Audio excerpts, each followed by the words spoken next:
Congratulations, Santinot. On being the first one in the tavern, you get the best seat in the house.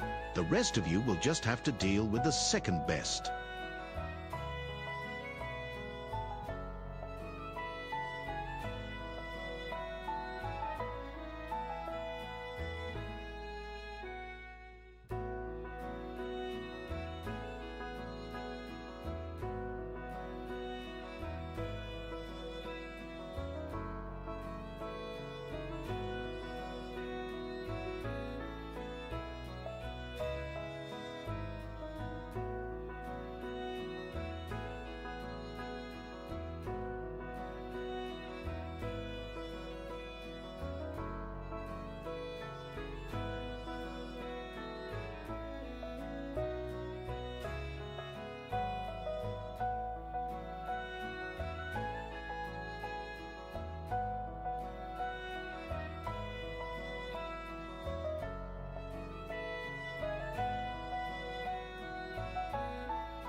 Hello. Hello, hello, hello. Welcome back, everyone.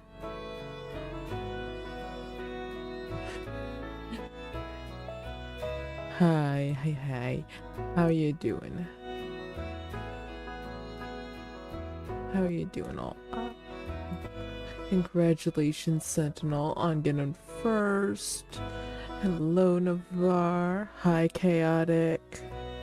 I am doing the best I can. We're passing a cold back and forth in the house.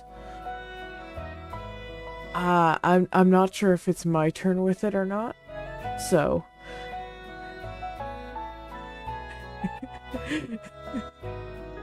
I'm not sure whose turn it is with the cold. I'm not coughing right now. That's the big thing. But how have you all been? I've missed you all. My sleep schedule's an entire mess. I've been like asleep right now most days. So oh, we also have the cold too. You can also take that. I'm tired of the cold. I want to go lay in the sun like a lizard. Can I go lay in the sun like a lizard again? I'm ready to do that. Yeah, but I'm sleeping right now like I work a night shift. I would know. I've done that in the past. I'm sleeping from like noon to like 5 or 7 p.m. right now. So the time that I should be streaming, I'm asleep.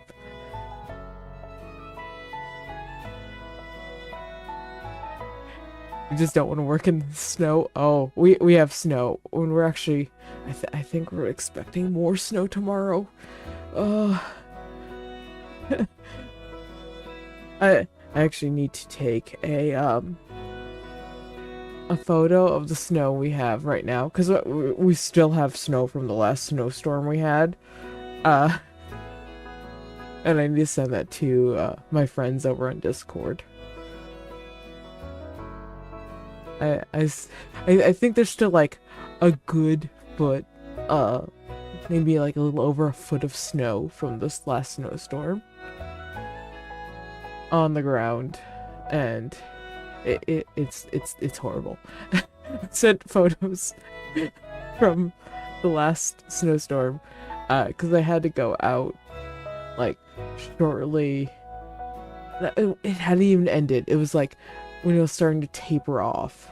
I had to go out because I had to go check on the chickens, and it was up past my knees.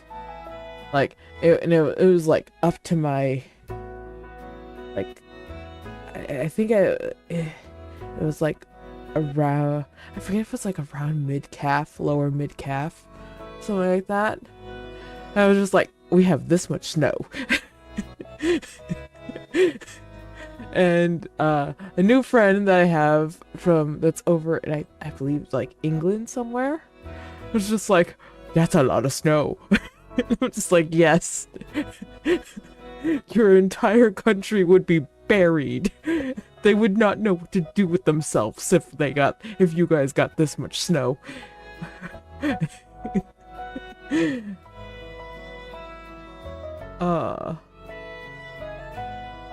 On the plus side, when the snow comes out, it makes it really easy to spot the wildlife. I think it was a couple days ago.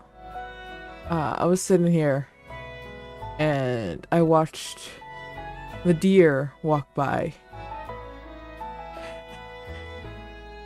Make snow angels. It's been so long since I've made snow angels. Though I'm pretty sure if I fell in the snow,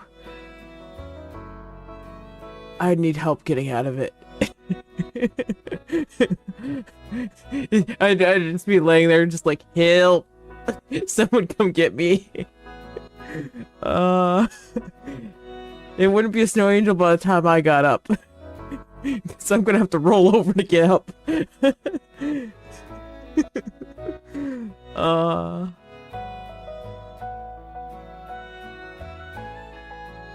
Oh, that's a lot of snow.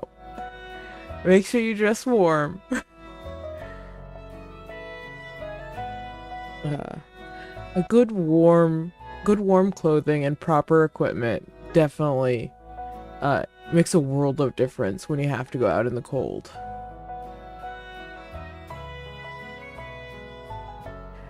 Titanic Lego set. It's been so long since I've done anything with Legos. I was never really big into Legos. And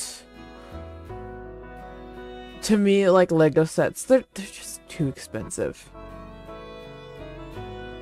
Like, if someone, like, bought me a set, I'd put it together. I'd 100%, I'd put it together. But to just go out and buy them myself, no, I'm not gonna do that. I used to play with Lincoln Logs. Not Legos, Lincoln Logs.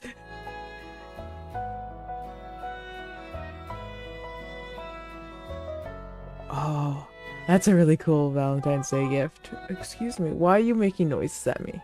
Shush you. Shush, shush. I do not permit you to make that much noise at me. Shush.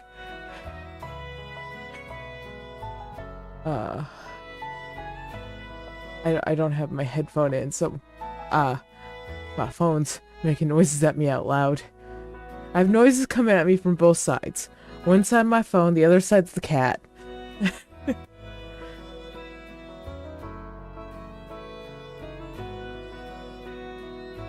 Ninja ice cream swirl. I don't know what that is. Is that like an ice cream machine? Sounds like an ice cream machine. Sounds like a fancy ice cream machine. I've seen so many videos of people just like going outside and making ice cream in the snow. And I keep going and looking in the fridge like, do we have the stuff to make ice cream? And then I go, no, we don't. Damn it. Oh yeah, we never have heavy cream. The closest thing we have is half and half. And like, I might be able to do it with it, but we have so little of it all the time. So, it's always a pain. Oh, that's cold. That's very cold. Make sure you are staying warm. Oh. Yeah, like I said, I can't wait for, like, spring and summer. Part of also the reason why I can't wait for spring. Like, late spring, I go in and get my mane chopped off. I chop it short for this, for the, summer. I usually get it chopped, like, 2, maybe 3 times. Because it grows out so fast. It's getting so long right now. It's getting unruly. And I'm so tired of it. I need it gone. It needs to be warm enough so I can go get it chopped off. But I've still got like another at least month, if not 2 months. It's gonna be so long by the time I need to go get it all chopped off.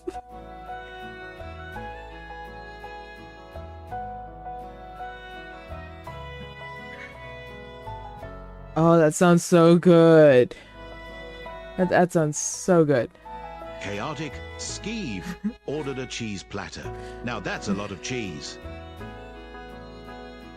I love winter activities, but you don't love shovel and snow. Oh, mood. I used to love like going out, playing the snow. I used to build a lot of snow sculptures when the snow was the right consistency. I build like really intricate snow sculptures. I don't do much in the cold anymore, but I think I've mentioned this before. I get like a bone deep chill if I'm not careful, and it takes me so long to like warm up again, like truly warm up again. In some cases, like I won't warm up until like truly warm up until the weather warms up. So I have to be a little bit careful during wintertime now that I don't get too cold. Yeah, I can't do the polar bear plunge. I will be chittering my teeth for the rest of winter if I did something like that. Why is the unicorn here? Pink fluffy unicorns dancing on rainbows. Pink fluffy unicorns dancing on rainbows. Pink fluffy unicorns dancing on rainbows. Yeah, I truly, I love, like, going out in summer more, spring, summer, and fall. I love those seasons so much more than winter. Summertime can be a bit rough for me, if the temperatures get too warm. I, like I said, I'm a lizard. I will go out and, like, absorb the heat, but I will also not move. I will bake, and I will just slowly die in the sun, but I will be enjoying myself. I just have like a gallon of water next to me to keep myself hydrated.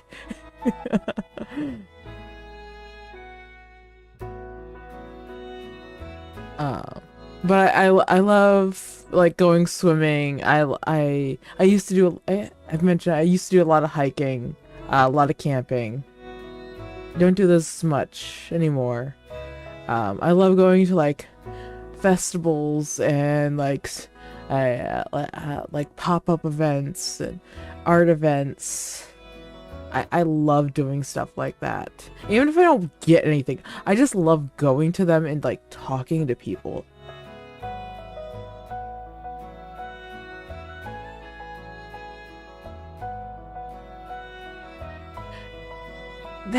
Fall is such a nice time. I don't have like a lot of people that I tend to see in wintertime. It's a hard time for people to come over and see me. I see more people when it gets warmer out, so it tends to be a bit lonelier for me during winter.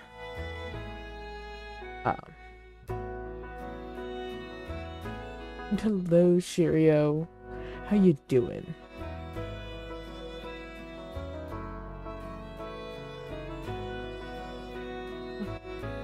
Yeah, it hasn't been as bad this year during winter time. I've made some absolutely fantastic friends that I've been able to like yap at and talk to over the internet, and that has definitely helped. One of which has just popped in here, and one was in here earlier. Not sure if you're still here. But it's always nice, like, having friends to talk to and stuff like that. But I've been like sort of making plans for like maybe going to see people when the weather gets warmer. It'll be nice. It is really nice to be able to like actually go see people though, and go do events when it's warm. When we're not all freezing. I still remember. Oh, what was it? It was, I don't think it was last year. I think it was the year before. My friends came to pick me up at winter during winter, and it was like a late night event, and I came out to meet them, and because they were all like in the car staying warm, but they just like sent me a message like, I'm here, get in the car, we're going. I was like, okay, I'm coming out. When I first stepped out of the house, you're like, who is that? Because I had bundled up in so many coats because I was so cold. I had so many coats on. And like so many layers. It's like such a thick coat just on the outer layer that I had trouble buckling the seatbelt. I had to take a layer off in order to buckle the seatbelt. And they're like, are you cold? I'm like, yes, I'm freezing.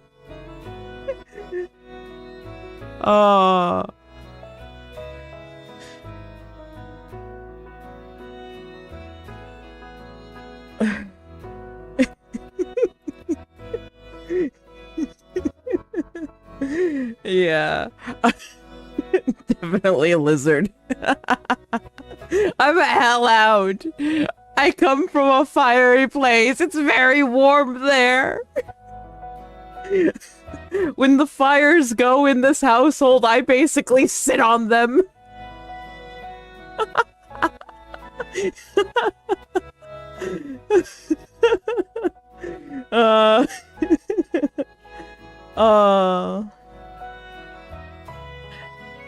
It's not as bad as the time I sat in a fire pit.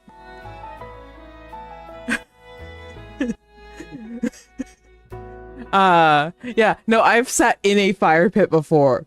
Oh, this was a long time ago I did this. I sat in a fire pit. And it was like, we were doing, like, it was like late fall.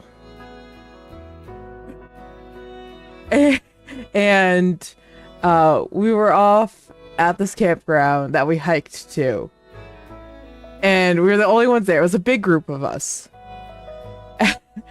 And they had this giant fire pit. Like, but it was small enough where you could sit on the outside and enjoy the fire pit. No, I was so cold that I sat in the fire pit so close to the fire, the bottoms of my shoes melted. That's how close to the fire I got, and how long I stayed there.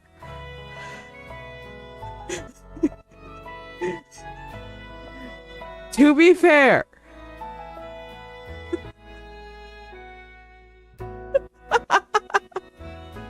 To be fair, when we woke up in the morning, we all had frost on the inside of our tents. It was very cold.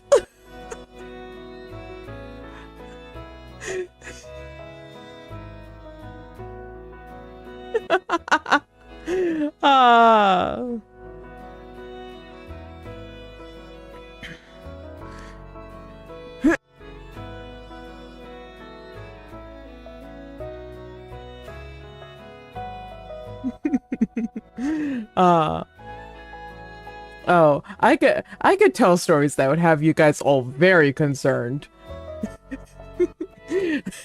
I don't share those ones on stream though. I reserve those for my friends.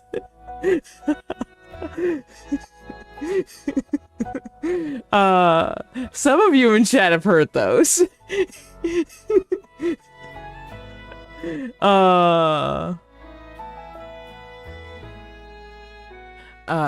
Yeah, no, those are some tame stories from when I was younger. Oh,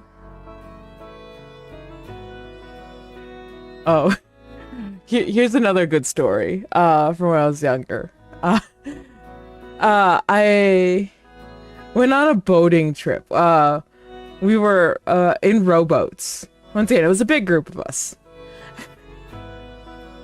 And we had like rowed. We were rowing on a river, and we had like stopped. I forget where we stopped, but we stopped somewhere, and we went into this convenience store. And we all could like get a snack or something. Why is the unicorn here? I'm telling a story. You're not adding to the story. Pink fluffy unicorns dancing on rainbows. Pink fluffy unicorns dancing on rainbows. Alright, now that the unicorn's gone. So it stopped at this convenience store, and they had those like slushy drinks there. And I proceeded to get one. I'm a young, hyperactive, small child at this time, and I proceed to down this entire thing, and I get put into a boat, a tiny boat, a rowboat.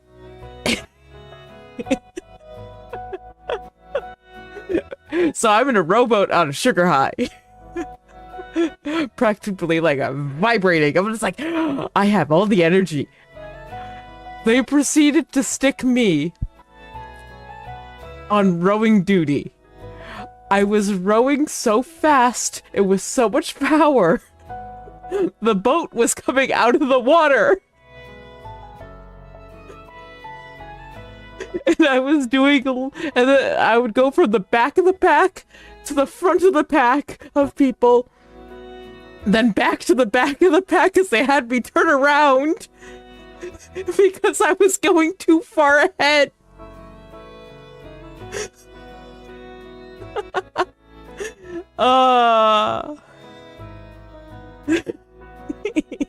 Exactly. It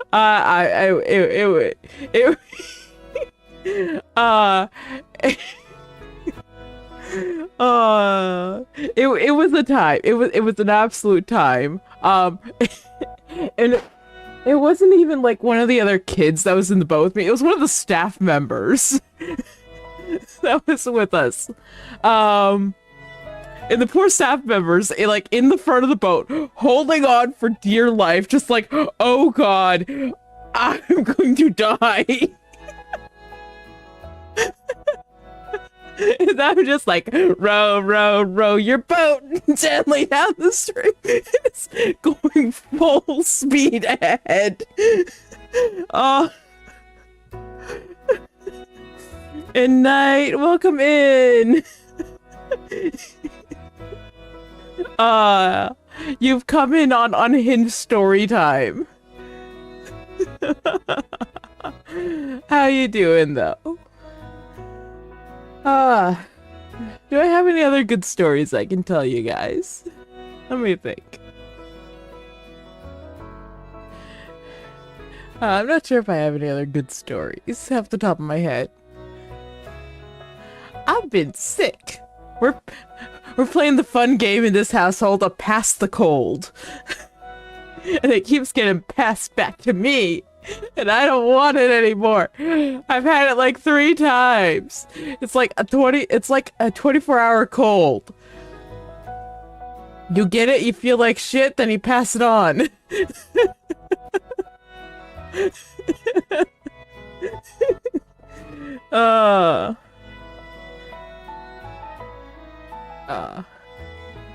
Yeah, I'm ready to be done with this cold.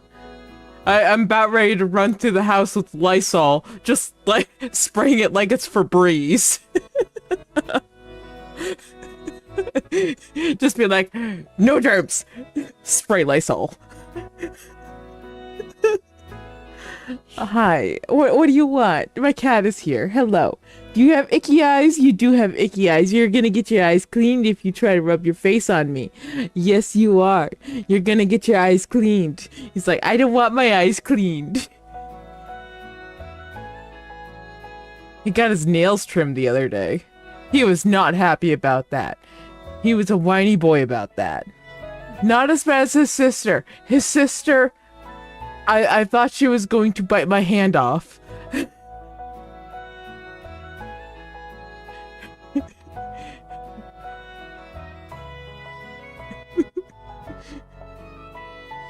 Exactly. I'm tired of this cold. It's too damn bad. Yeah. Oh, speaking of the cold, I probably am gonna have to go out in it today. I have to go check on the chickens like today or tomorrow.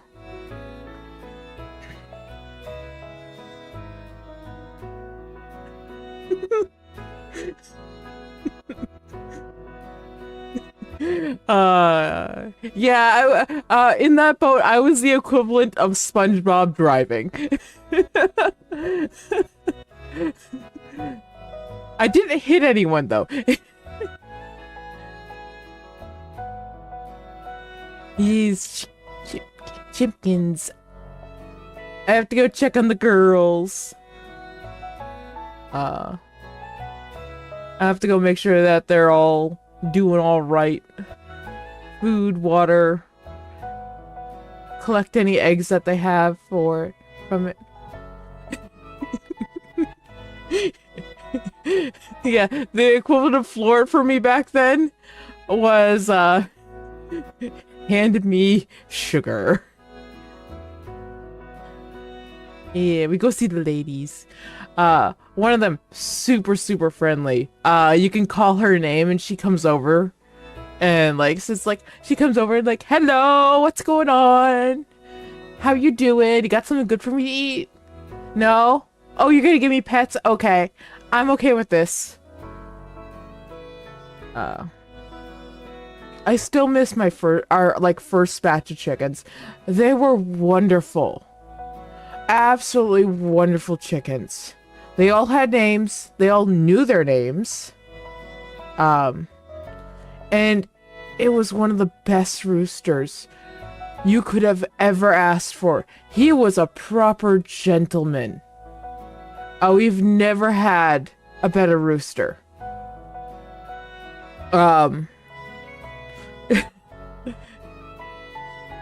If you try to feed Chat Dog, I'm just gonna refund that.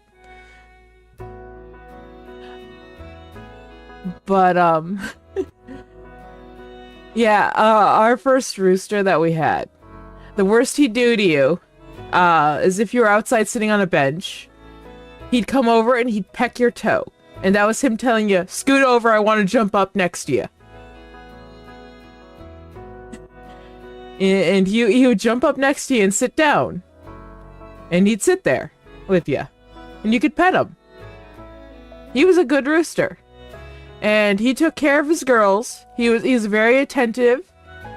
And he like watched out for the girls and made sure that they were all safe. And he always made sure like he would go looking for like bugs and stuff for them, and you'd call them over anytime he found anything, made sure they got first pickings. Anytime he found anything good to eat, he called them over. He was a good rooster. Like I said, all the girls, they had names. We had 3 white chickens that we got through like a separate program that we got the rest of them. And they were so silly.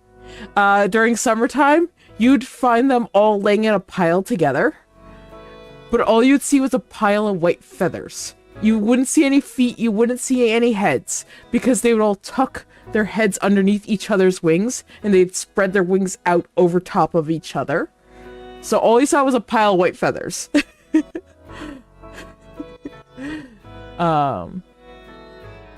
Yeah, it was really sad when we lost those guys. I lost all of them. Unfortunately, we had trouble with a dog from a neighbor. Good dog. Wonderful dog. She was a bird hunting dog. Her name was Rosie. He used her for breeding. Just for breeding.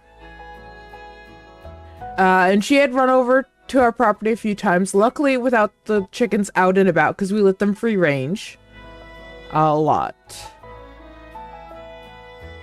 But one winter's day, I saw her running through the yard, and I was like, the owner just let her out again and didn't tie her up. Luckily, the girls were inside in their coop, and then I saw her get into the coop. Somehow, the door was, I don't know if the door got left unlocked or if she managed to bust in, but she got into the coop, and then she ran off with a chicken in her mouth. Why is it always a bird hunting dog? Because that's what they're bred for. They're bred to go grab a bird and bring it back.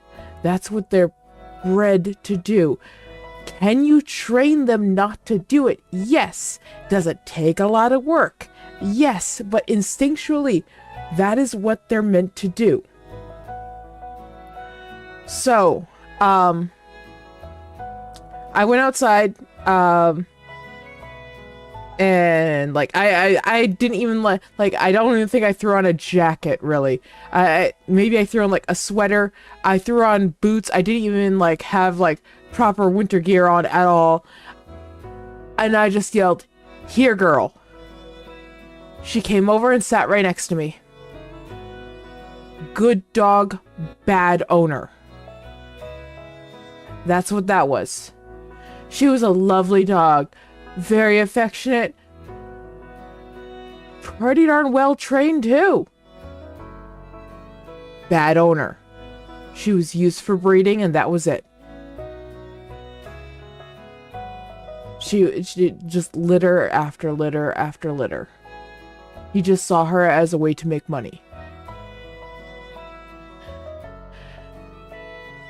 We looked for chickens for hours, and we managed to find our rooster. He was badly hurt.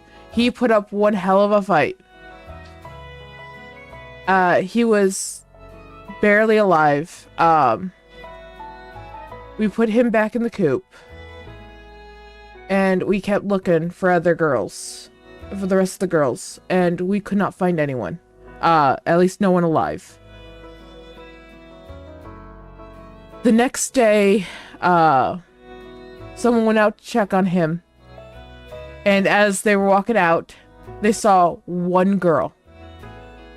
She was not harmed, but she managed to survive a whole night outside in the woods in the middle of winter. She got renamed to Lucky. As they went inside to check in the coop, unfortunately, our wonderful boy, our gentleman, had passed away. She was given quite a fright when we had to pull him out of the coop and put her back in. But she lived a long and very happy life, Lucky.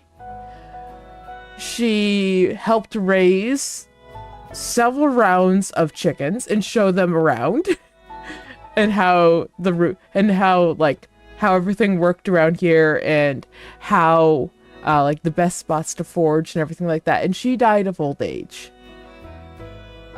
She lived a long and very happy life and got many, many treats and got spoiled very much. And she got taken care of very well. But that is one of the dangers of just having chickens, unfortunately, and having any type of livestock. You, both like just wildlife in general and domestic predators too, such as dogs. We've had problems with skunks, opossums, raccoons. Well, we've had a bear break into our, break into the coop before. Followed by coyotes. That's actually how, the most recent one. We had a bear pull the door off the coop. And then the coyotes came. And that's actually how I found out something was wrong, because I heard the coyotes and they were too close. Like I normally hear them. I'm used to hearing the coyotes. But they were just too close. So in the middle of the night, proceed to wake up the person I live with, go, "There's something wrong with the chickens, I'm going out." Just in case something happens to me. I am still not fully dressed to go outside, but I throw on a jacket, put on some boots, grab a flashlight, and head outside. And flick on the lights, and as I'm shining the light out there, I see a coyote and I start yelling. And that coyote took off. and as I'm headed out there, I'm hooting and hollering and I'm yelling at them, and I can hear them moving in the forest, and I'm just yelling. And then as I head out there and check on the girls, luckily we didn't lose anyone. We are so lucky we didn't lose anyone. All the girls went up into the back of the coop, and luckily we're safe. But the entire door was ripped off its hinges. And I do mean ripped off its hinges. And like torn apart. I don't think I still have any photos of the door. Luckily we have a like big dog kennel, like crate type thing. So in the middle of the night, at this point, the other person I live with had come outside. With another flashlight. I had steel-toed boots. I would have taken a boot off and started swinging. Usually yelling is good enough to get most animals around here to get out and run away. So I know that.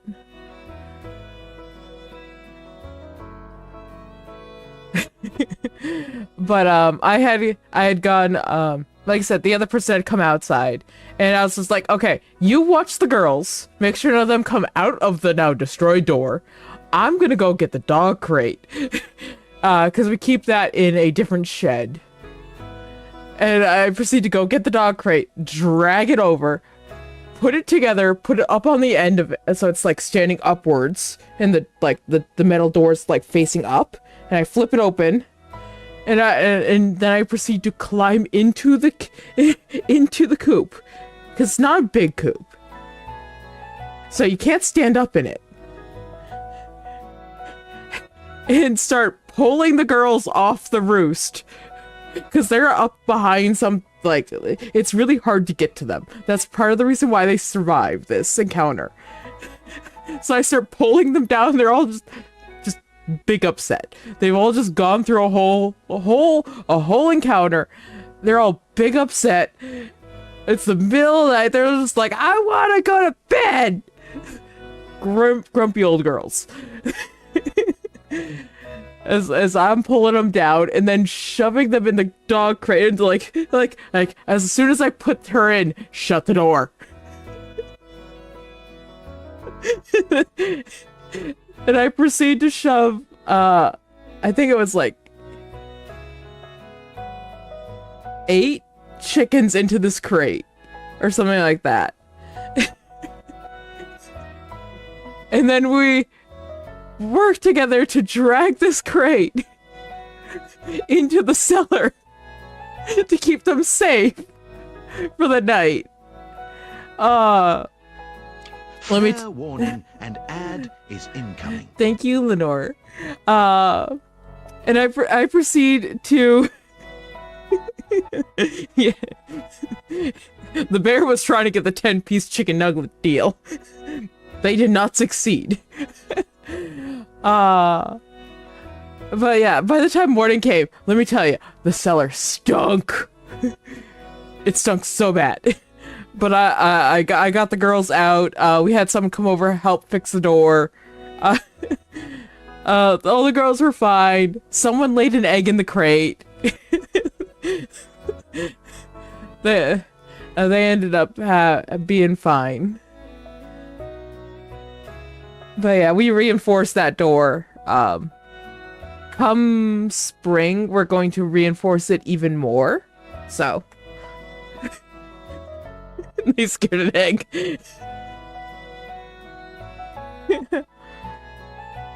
But yeah.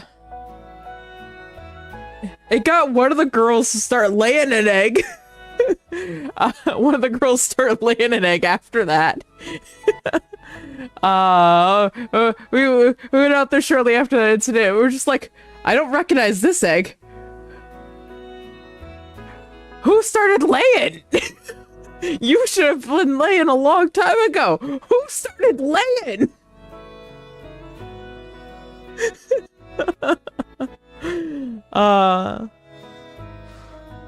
Yeah. It is always a time having any type of like farm animals or anything like that. You never know what to expect with them.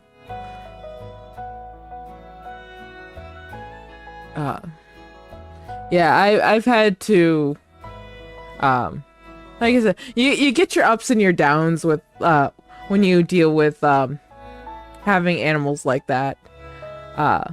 You get absolutely, like, fantastic moments, where the person has come out and you can create, like, you can have funny moments and you can have wonderful bonds with these animals. And you can have like heartbreaking moments when like you have to do what's right for these animals too. I've had to do things that have been like heartbreaking where like I've had to put some of them down for their own well-being. We had one chicken. This was a long time ago. She got sick. We're not sure how she got sick. We never quite figured out what was wrong with her.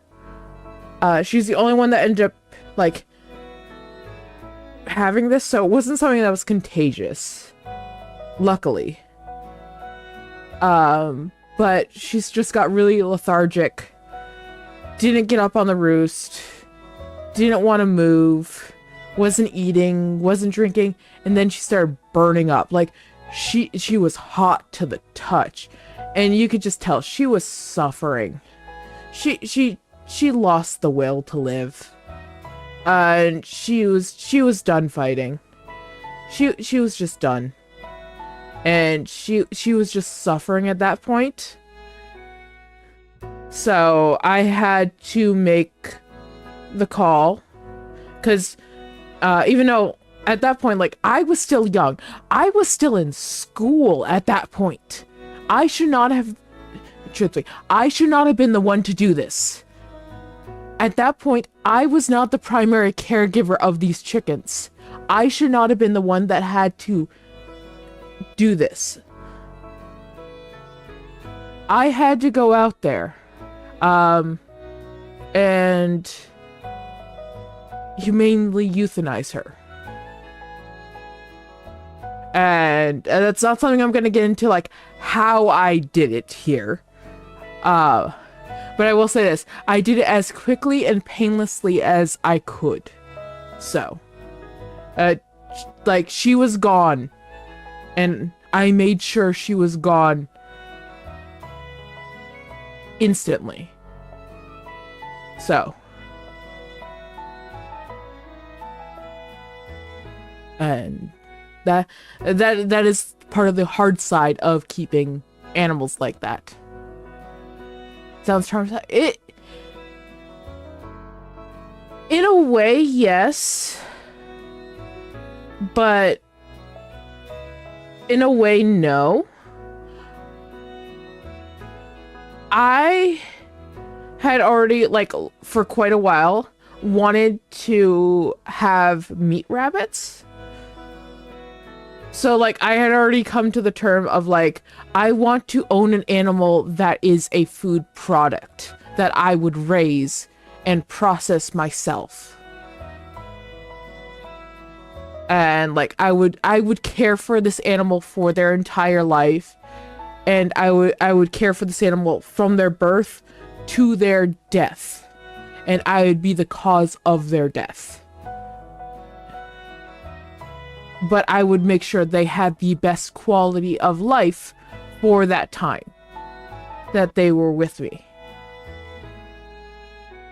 So in a way, like, I was okay with that. Like, I knew how, I had already known how to properly dispatch an animal humanely. And which, truthfully, if you own chickens or rabbits or like any type of like farm animal or anything like that, you should know how to humanely dispatch them. Because you're not always going to be able to like rush the animal to a vet. If there's something that's wrong with them, or something like that, you should know how to, if you have to make that call, humanely put them down. Because you are their caregiver, and you have to know when it's just, no, they are suffering.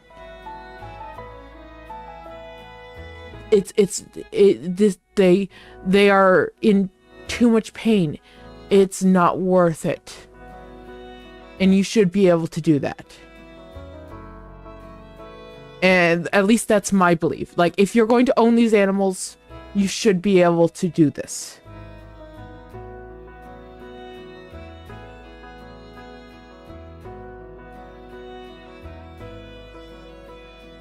It's always really hard. And I will say there is a difference between like dogs and cats, even like birds, like parrots, and like those types of animals. I can understand, like,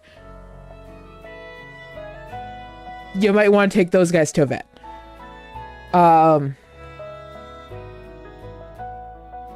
It gets a little bit more complicated with those. You also tend to get more of a bond with them. And that's not to say, like, I did not care for these chickens. I care for each one of them. Most of the time, they all get their individual names. I get to know every single personality of every single one of them. And, like, I care for each one of them deeply and personally.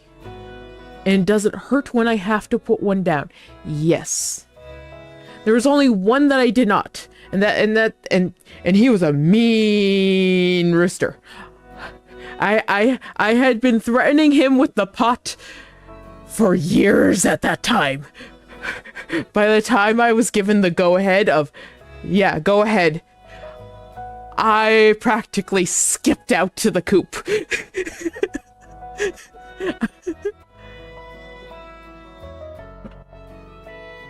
You picked a sad time to go? No, not really.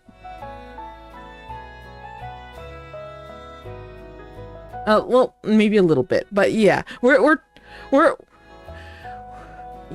yeah, yes and no, I guess. You remember talking about the Terminator rooster? I'm not going to go into detail on like what I had to do to put this rooster down. but there's a reason his story is called the Terminator Rooster. He didn't die. We had to use several methods. And it ended with a bucket with water with him being upside down in it. That was the last resort.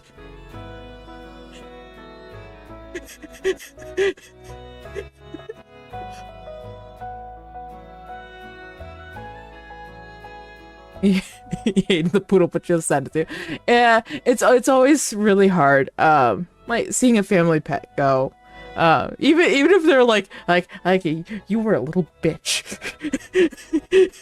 like, but you had to go. You had to go and do that.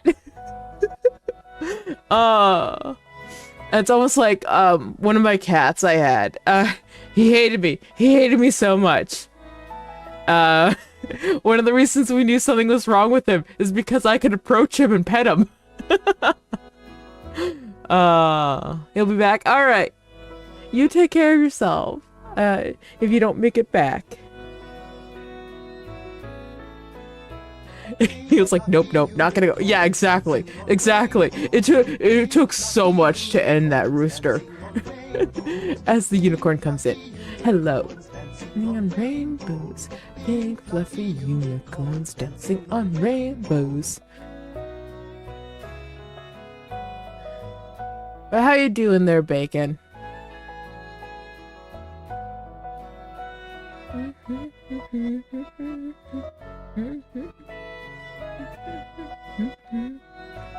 do I have to drink next to me? Apps.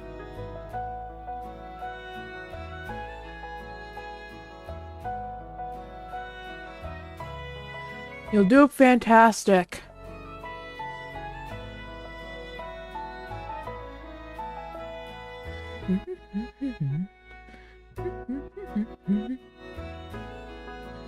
So, I do have a question for you guys. Do you like this format for VR chat? I sort of like don't have the overlay of the like the border or anything like that, or do you guys want the border?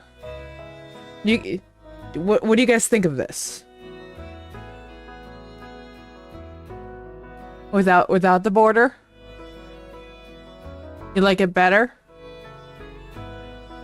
Alright, yeah, because like I left Lenore over here, and obviously you guys are over here. If my hand will work. There you guys. You guys are over here.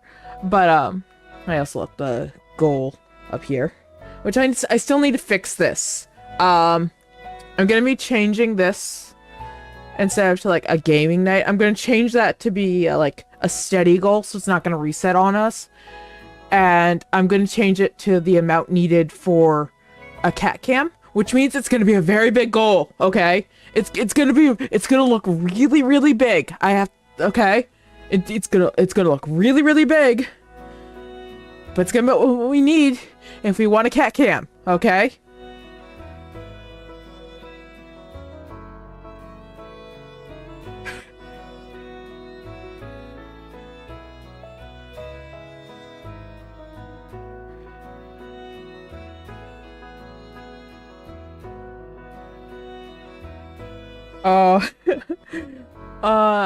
I remember having a dog. That was an absolute menace. When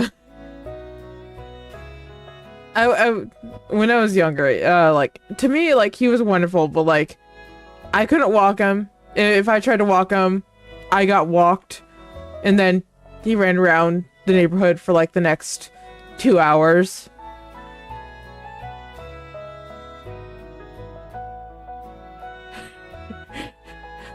I mean, poodles are smart.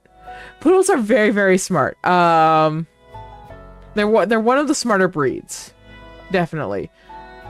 They definitely need a lot of stimulus. They need something to like stimulate their brain. They definitely do need a lot of training too. Oh, speaking of dogs, and like dog breeds and stuff like that. I think it's over in the UK. If I remember from what I saw, it looks like they have officially outlawed, like, fox hunting. Like, and like, like using dogs to like run and on like even on scent trails. They've officially outlawed it, which is fantastic. That is wonderful news. There's some people trying to kick up with us, like saying something like you can't take the dogs away from the hunt, and I'm just like, you've never met a beagle that's a stay-at-home beagle. They're gonna lay on that floor and not move. And welcome in. Welcome to the tavern when we found the bistro. Find a seat and enjoy the show. That is certainly a name.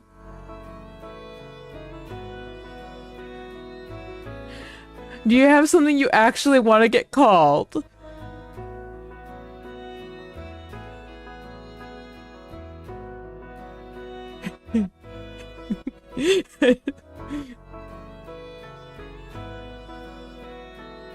Just get the beagle friend and they'll be happy. Exactly.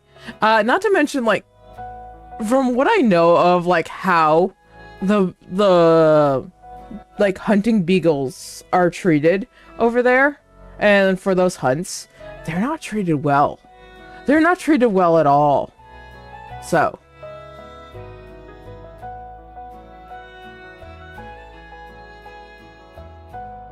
Yes, they love having a playmate, beagles. They're definitely very social creatures. So this is not my story. This is actually a story, from my family. A little bit from, like, this is something my grandmother did. So, when one of my parents was growing up, they had a beagle. My grandma had a beagle, and like when like my one of my parents was a kid, this beagle was a lazy thing, 99% of the time, except for when like she'd be taken out hunting, in which case she'd be taken out to go, like, I think it was like raccoon hunting, I think it was.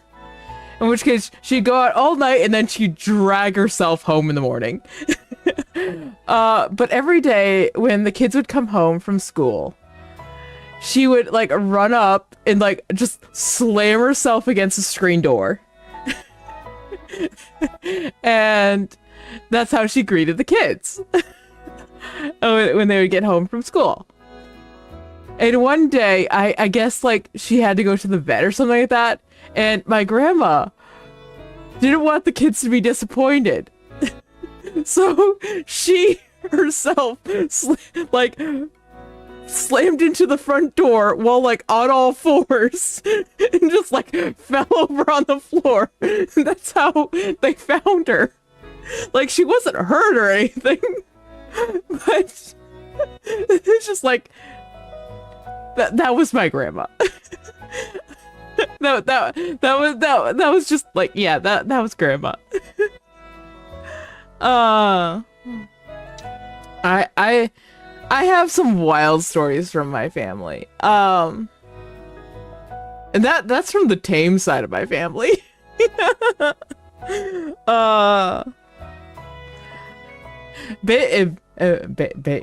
Bacon's met my wild side of the family. Actually, Bacon's also met the tame side of the family.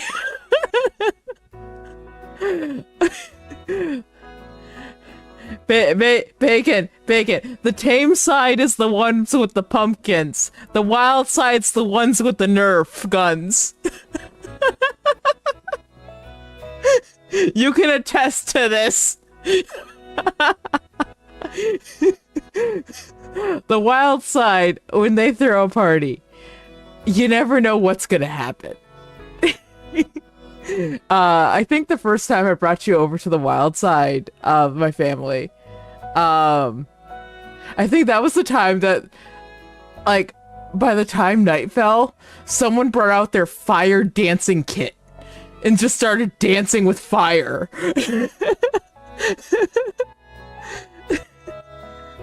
I think that was also the time that there was like a whole pig that got roasted over a fire. Yeah, you that's also the side of the family. You get greeted with a hug and handed a Nerf gun. Like, oh, I don't know, but it was good. It was so delicious. I volunteered to help break apart the pig once it got off the fire. It was just like, chunk for the food, for everyone to grab, a piece for me, a chunk for this, piece for me.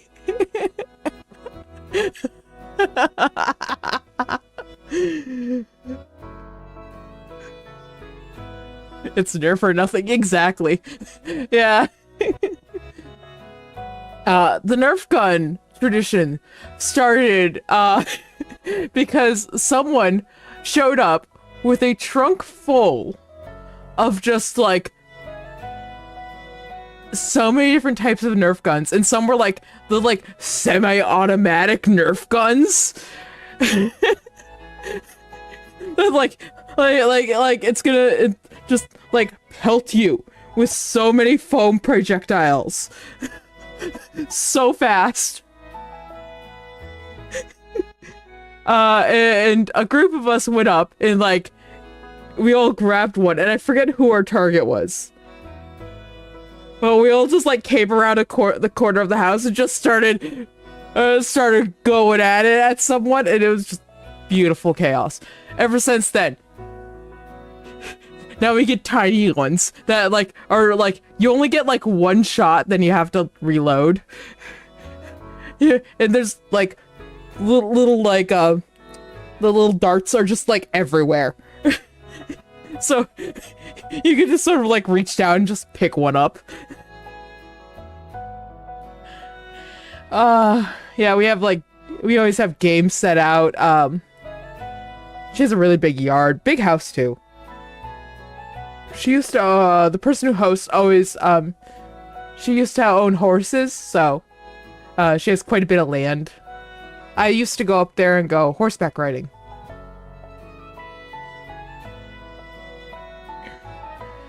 Which, yeah, I think I was like, I don't know if I was like 3 or I was either 3 or 5 the first time I got put on a horse, I think.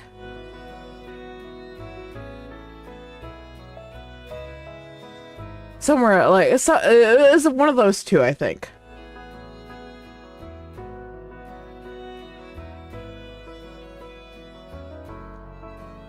But yeah. I used to love going up and seeing the horses. She doesn't have them anymore. I miss being around horses. It's like, even though that's why my back is messed up, I still love them. I still love horses. God, I would like at the drop of a hat, I would be at a stable volunteering if I could. And like, I don't care if you want me like picking the horses' feet and brushing them down and feeding the horses and just tacking them up and untacking them and washing horses all day. I don't care. Let me do that. Just let me be around horses. Like, let me like, just like, I don't even care if it's like once a week. Let me go on a trail ride for like 2 hours, especially if it's Western style. I will be there. I will be there. I don't care if it's raining, snowing, sunny. Just let me be around horses. Same reason your wife has a bad back.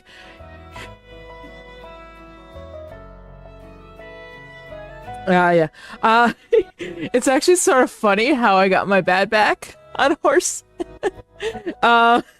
So, this is when I was still in school. I was taking horseback riding lessons, and I was one of the best in the class, so I got a little bit more freedom.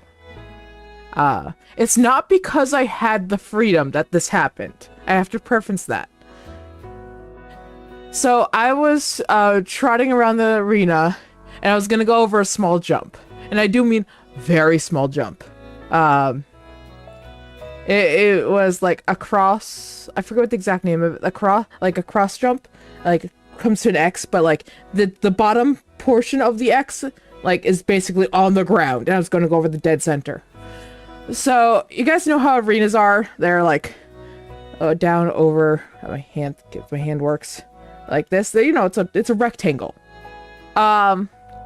So the jump is like here in the like center back, okay, on the long stretch.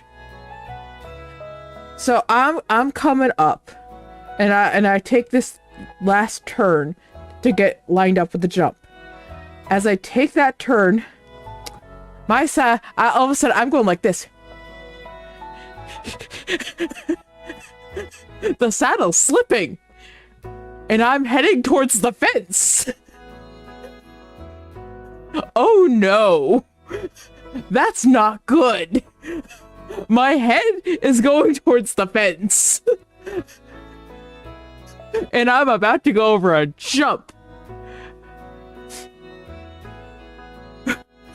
So I put all my weight in my other stirrup, seeing if that fixes it.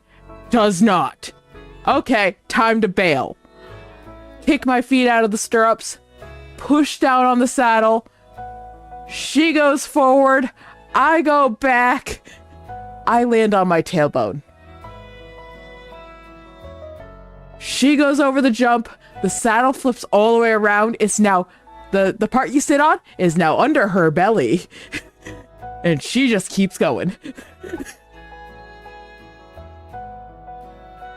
I am like a little bit shocked, but like, I feel fine.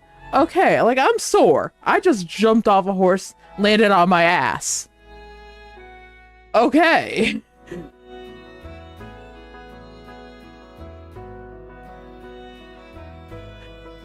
Oof. Yeah, that's never fun. When your horse is like, you're gonna be part of the tree now. I've had that happen too. But anyways, I get up and the instructor's like, "Are you okay?" I'm like, I'm a little sore, but like I'm fine. The horse has been caught. We like see what went wrong. The girth is now loose. I checked the girth before, and like I had been riding for a long time. I always check the girth. I've never had this problem. The instructors also check the girth before, like when they tack her up, and usually like she's been moving around a little bit. But like I'm always double checking it, like when she gets walked out to the arena and been walking around a little bit, I always check it too, you know, just for safety. We all came to the conclusion she farted. She must have farted, let loose one hell of a rip, let loose the gas, and that's why the girth slipped.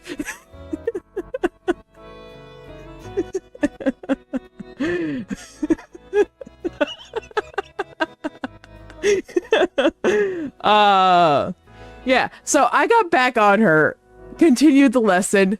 I was just like, I'm not going over a jump today. My ass hurts. I'm taking it easy for the rest of the time. Anyways, the next day, I go to school. Like I said, remember, I'm still in school. I'm like in middle school at this time. Okay? I can't move. I make it to school, but now I can't move. I'm in excruciating pain. I get picked up and brought to the ER. I get a full X-ray of my back, and I think it was like some other tests done. And basically I was told, yeah, you basically pulled everything on one side of your back, and your entire spine just sort of clinked together, and it messed you up some. Oh boy. Yeah. I'm basically told, here's the good pain meds. Don't do anything strenuous for a long time. For like a month. And let me tell you, those were some good pain meds. I was seeing some shit. I don't want to take any more pain meds after that, though. Let me tell you, I don't like taking pain meds. Those are some good pain meds. I think that was the last time I was not in pain.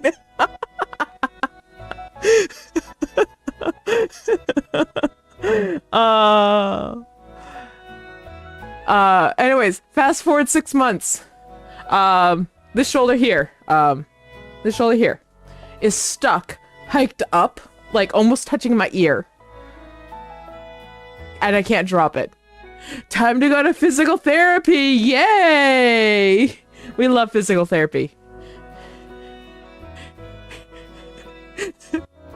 Yeah, and the physical therapist basically said, yeah, you're gonna have back pain for the rest of your life. Told to the middle schooler, like middle school, high schooler. I don't remember exactly, but like I was like right around that like late middle school, early high school age. Yeah. Since then, I've had back pain. And I worked in a kitchen!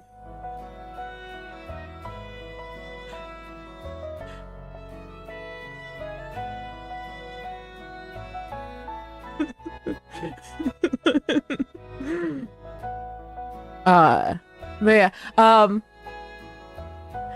but I could still continue doing like horseback riding and stuff like that for quite a long time until like I forget exactly why I stopped, but I had a lot of fun doing that. I miss doing it. I really do.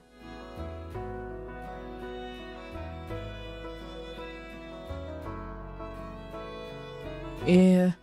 Back pain is no joke. Always take care of your bodies. Make sure you listen to your bodies. Like, truthfully, I should probably have a back brace.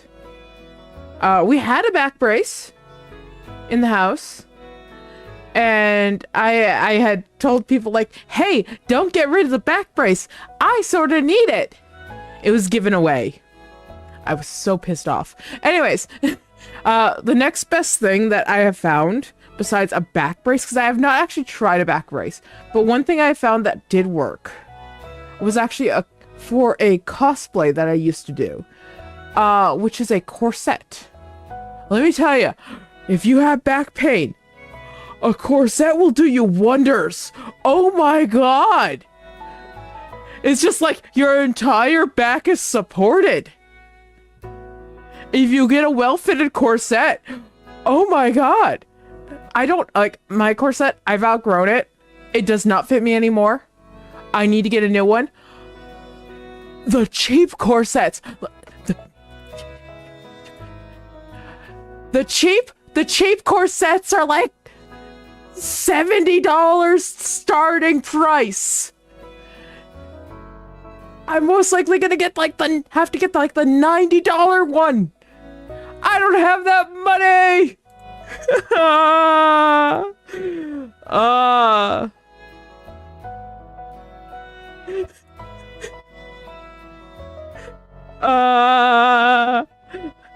I'm just like, I look at them, I'm going like, the nice corset. I want you. I cannot afford you. See one from the mannequin. I wish it was that simple. See, corsets are definitely one of those things. You have to get one that is meant for like your body shape. If you're gonna get a corset that you're gonna wear a lot, you have to get one that is meant for your body shape and is correctly fitted to you. The one I had was definitely like a cheap one that I had for the cosplay. It still did me wonders. So like the thought of like having a properly fitted corset, I'd probably wear that thing daily. Because like, I don't care if I'm still in my pajamas and like, it's like a day where like, I don't have the energy to actually get dressed. That corset would probably still go on.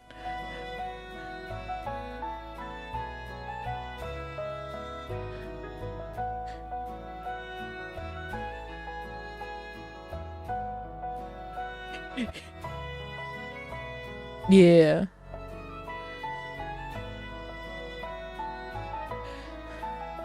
But what else was I talking about? Oh, you guys want to hear another horseback riding story? So, there was two horses. Well, actually, there's three horses that I would get put on fairly regularly. The stable I went to, they boarded a lot of horses, but some of the horses they boarded were also like allowed to be used for lessons. The first horse I got put on, we developed such a good bond. It ended up basically where like that was the horse I got paired with all the time.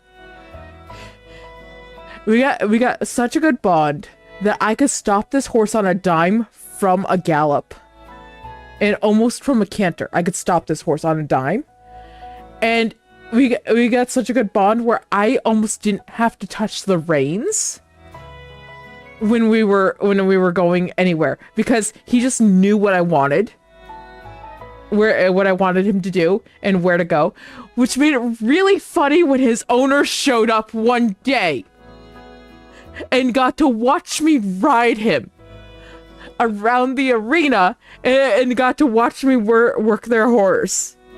That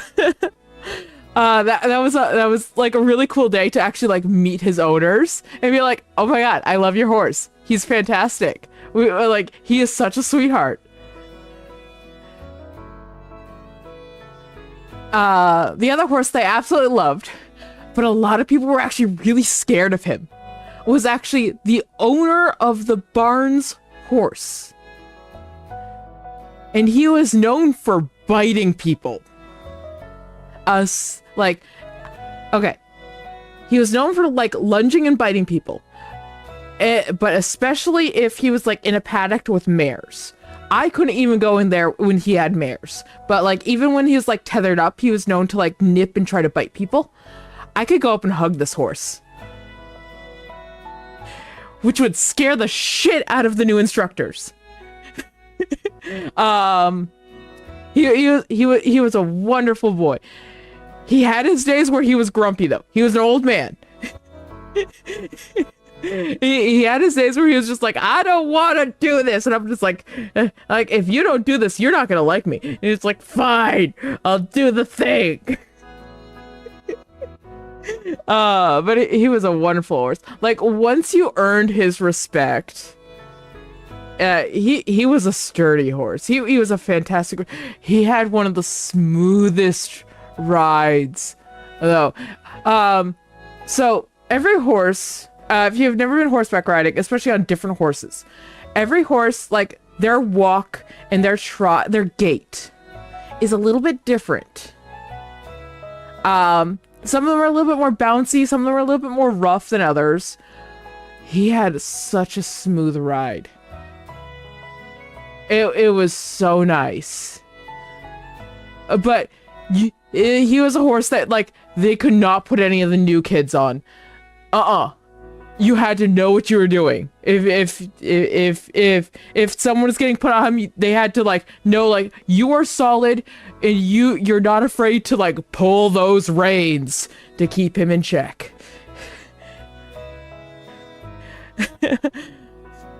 If you want a story about a horse that had to be kept me on my toes, this horse, the entire lesson, I had to like keep these reins tight. This horse just wanted to go, just wanted to go, just wanted to go, just wanted to go. And I'm not talking like a trot, like this horse wanted to go at a full on like canter, okay? Just full speed ahead, okay? And I'm telling the instructors like, this horse is antsy and wants to go. And I'm like, can I like just trot around the ring or even canter around the ring like 2 or 3 times just to get this horse some energy out? And they're like, at the end of lesson you can do so. And then turned into, at the end of lesson, I'll ride the horse around and burn some energy. And then it turned into, at the end of lesson, it was just, you keep going while we get the rest of the kids off their horses and out of the arena. So I am now doing circles in the arena. You can throw cheese. It does not technically hit me, but it does come at me.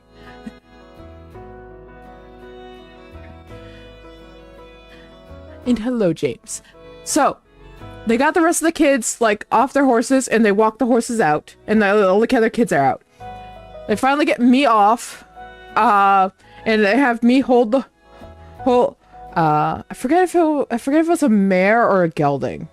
Fair warning and ad is incoming. They have me holding them, and the instructor now is just like, I don't have time to actually, like, run this horse around. So they just take the saddle off, and then take the bridle off. And, like, I'm now holding this, and this horse just takes off in this arena. Just goes around and around and around and around and around. Full speed, I'm running. And I do mean full speed. Around and around and around. Stops.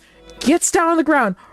Rolls over fully. Gets up. Around and around and around and around. The instructor stopped, turned to look at me and went, how did you control that horse? And I looked at her and said, I told you they wanted to run.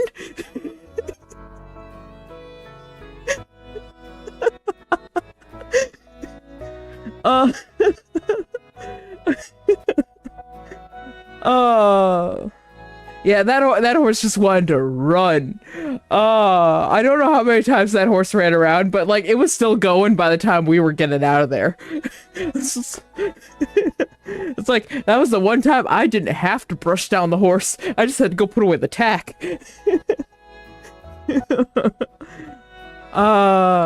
It was a good thing I got put on that horse because none of the other kids were going to be able to control that horse. And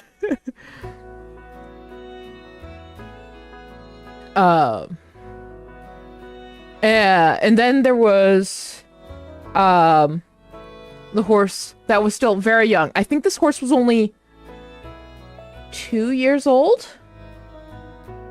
Like, still learning how to do things on command. Young, okay? So I got put on this horse, and this is the one time when like I'm just like this horse doesn't even know how to trot on command at this point.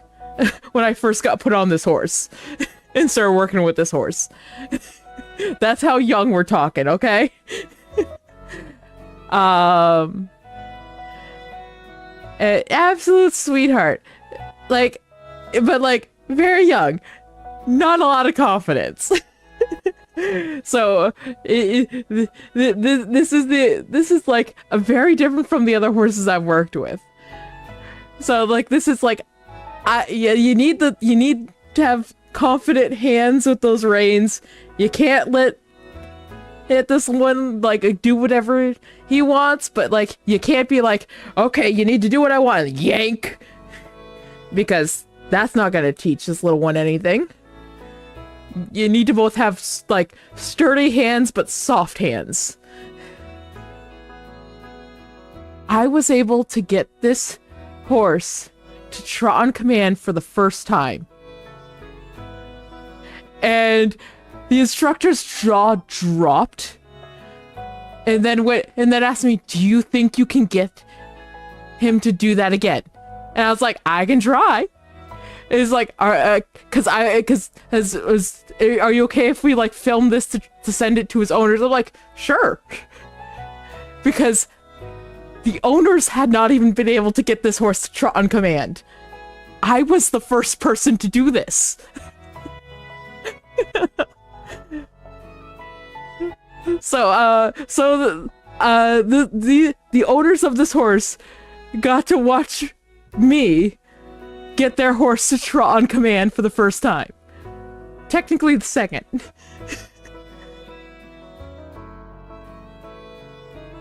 I also, every so often, usually when like everyone else in the class would like cancel for one reason or another, the instructor would jump on like one of the other horses and the rest of them would go get back into, it would be sent back into the stable, and I would jump on another one.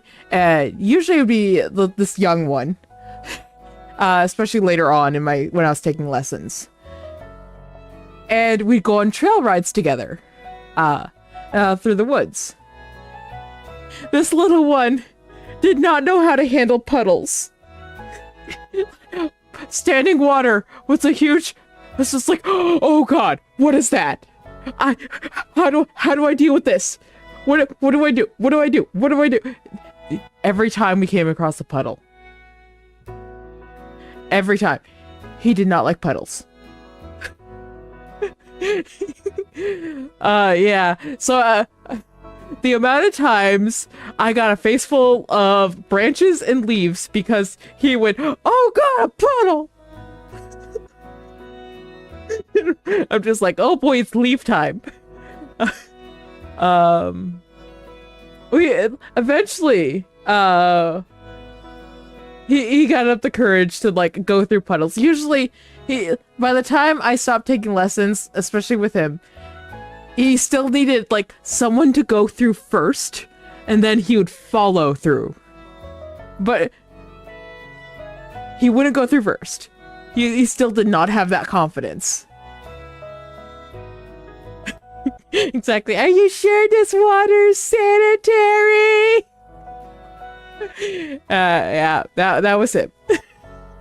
He was a sweet boy. He's just a baby. He's just a baby. I miss those horses. They were wonderful.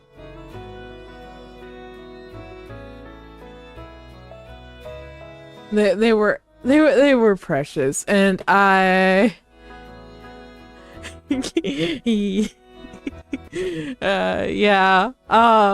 Even still, sometimes it's just like there was like no way around it, and it was just like I'm not. And you're just like no, I'm not going to. Usually at that point, it's just like okay, we're turning around, and it's like yay, we get to go home. If any of you have ridden horses and gone on a trail ride, you know, the pace going out and the pace coming back are two very different paces that the horse will set, and they know the difference in the directions that you go. The pace going out is like, okay, we're going on a ride. The pace going back is, yay, we're going home. It's two very different paces.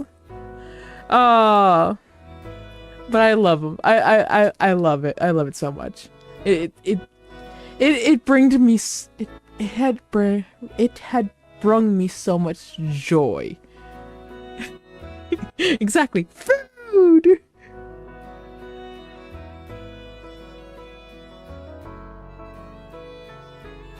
And the unicorn's here. Hello. Pink fluffy unicorns dancing on rainbows. Pink fluffy unicorns dancing on rainbows. Pink fluffy unicorns dancing on rainbows. You learned to tie the tie. Yay!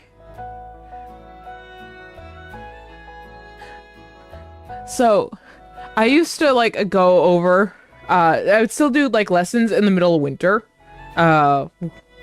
Even when like I knew the arenas were not going to be available, and I knew technically there wouldn't be any lessons, just so like I could help out around the stable. And I'd also go over when it was like pouring, sopping rain. So I also knew technically lessons were going to be canceled. So I'd help out like just with the horses and like getting them fed and like cleaning stalls and brushing down horses. I remember one time I did that. It was during like early spring, and one of the old boys, he was having trouble shedding his winter coat. So I spent the entire like allotted lesson period in his stall with just a couple brushes, just helping him just get rid of all of his fluffy winter coat. And you could just see on his face, he's just like, He was just like a happy old man. He's just like, this is the life, I'm getting pampered. I don't even have to leave my stall. The instructors would pass by like, you good in there? I'm like, yep, we're good. But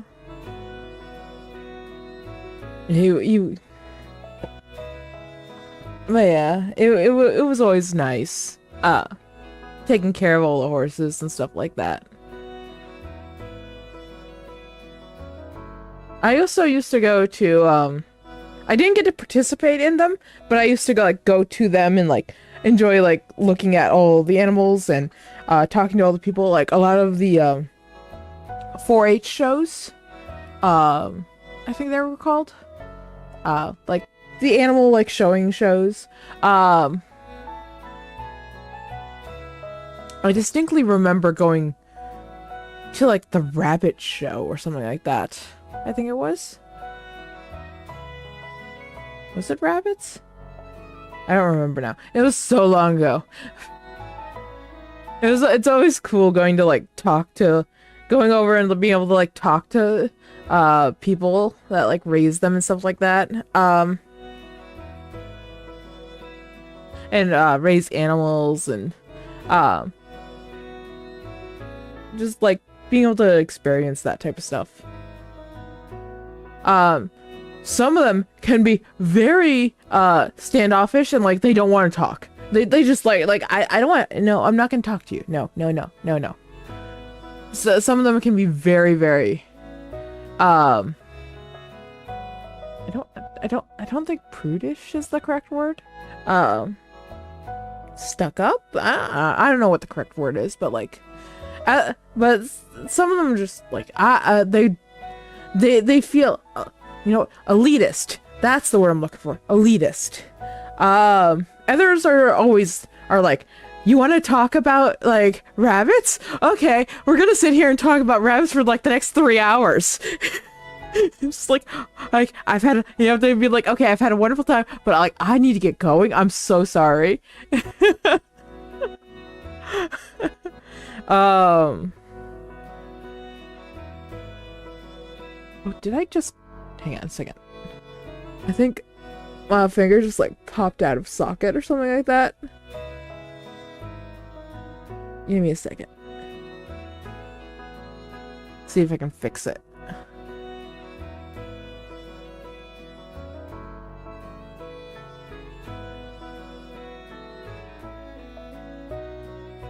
No, that doesn't feel fixed, but okay. Oh, that hurts.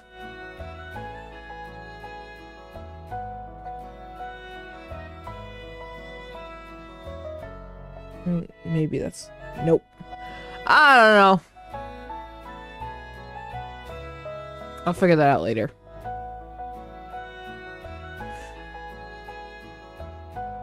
All I know is I think there's a storm rolling in soon and my joints are like, no, we're not doing anything.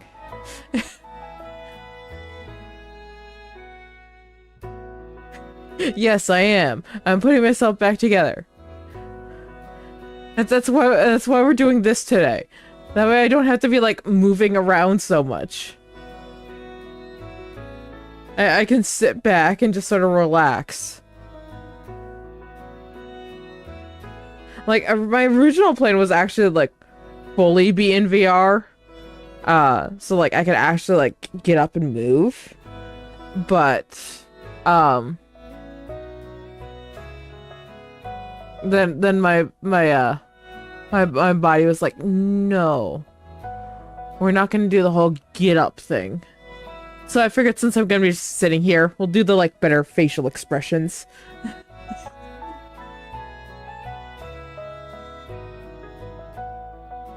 So we're coming from the sick. Yeah. I'm still sick. And, like, I did not sleep at all last night, so... I'm currently in the process of trying to fix that sleep schedule, so... I'm probably gonna call it, like, an early night tonight. Because I didn't sleep. We're doing it the old-fashioned way of fixing the sleep schedule. It's called you don't. sleep and you just stay up till the time that you want to go to sleep. You just stay awake till then. And that's how you fix the sleep schedule. I'm not quite 24 hours up right yet. We're getting there though. Hang on, so 2. Hang on. I have to do math here. Give me a second. Everyone, hang on.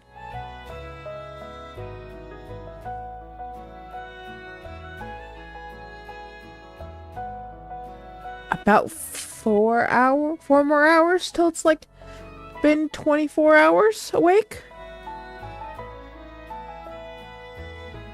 So, am I gonna be live tonight? Probably not. My plan is to sleep tonight. I've been like, as of recently, I've been like asleep like right now. Which is part of the reason why I haven't been streaming.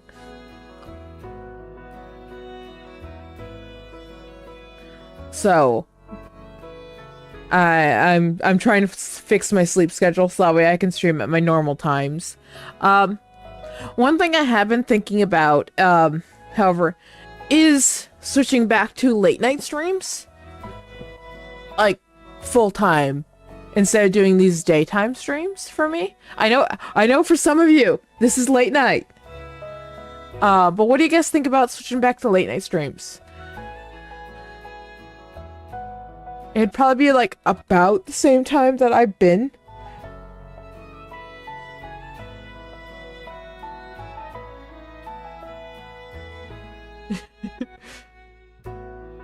Yeah, we'll see about fixing that sleep schedule.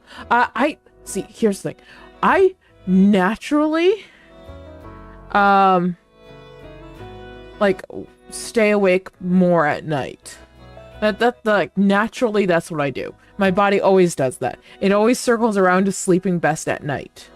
And not sleeping best, like, in the AM hours, I think, usually.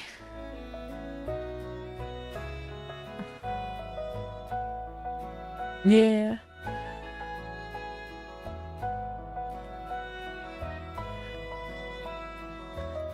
Yeah, for those of you who don't know, I used to be like a really late night streamer. That's how I started streaming. I used to stream one night a week on weekends, and I would stream in the middle of the night. That's how I started.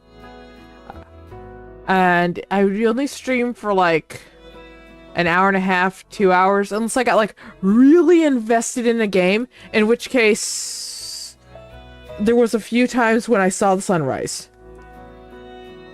That's when I was working third shift though. So I was just like, that's when I'm awake.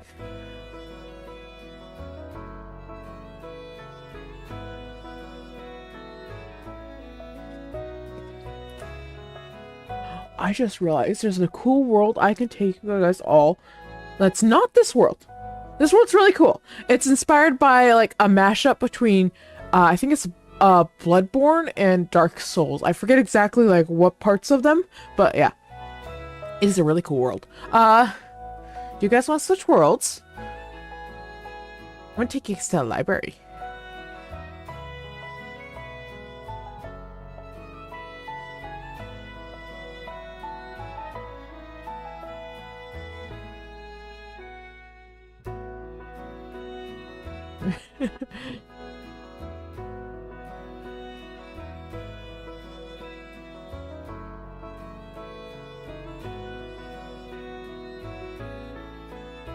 I know.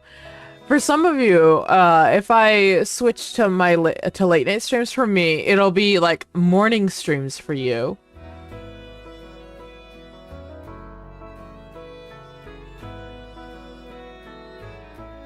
Here, let me see if I can find these worlds.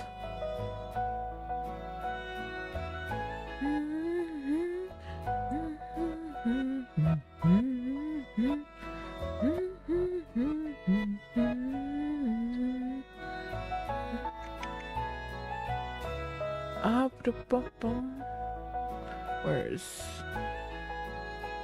That's not what I wanted.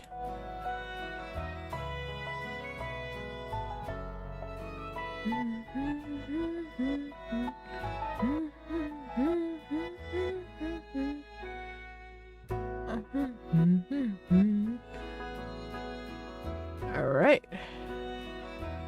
We're gonna head to the library. Because this world was so nice. It is getting late for you.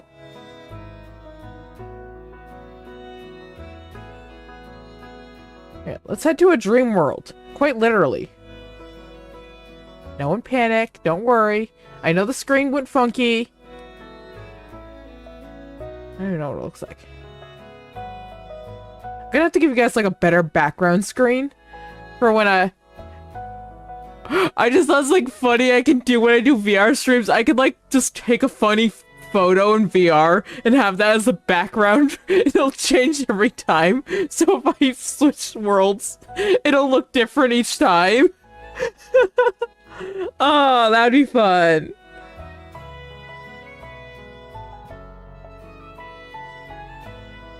Alright, not sure what that's gonna be. Ooh, hello. Oh, it popped me in here. Okay. I haven't been here since the convention. It's sort of weird that it popped me in there.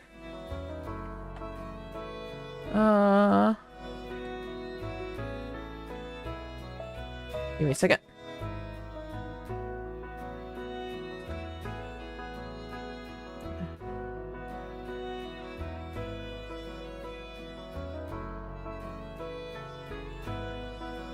Hello.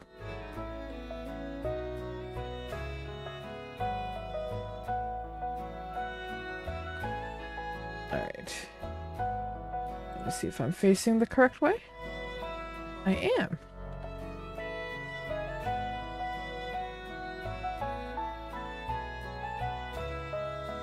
How's that looking?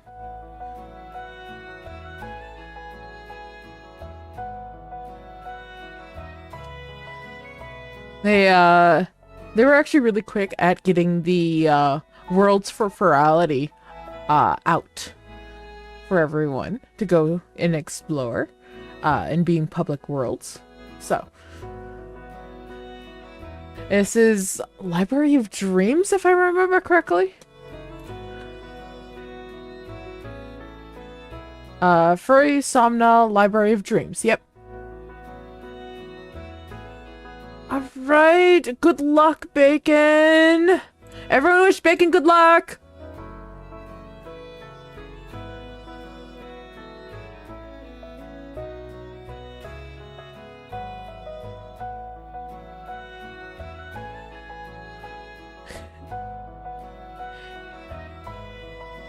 I'd prefer if you guys don't say exactly where you're from. You can say like what country, but nothing smaller than that.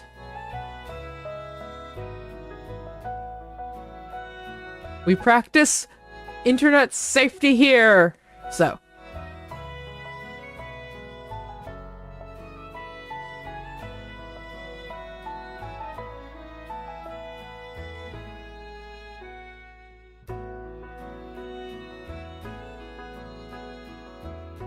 Let me just. I need a stretch. I've been sitting for too long. Hang on. I'm gonna properly actually stand up and stretch. Oh my god, my back just said hello. There's like a creak in it and I need to properly stretch that. Don't mind the weird expression. I'm gonna look weird.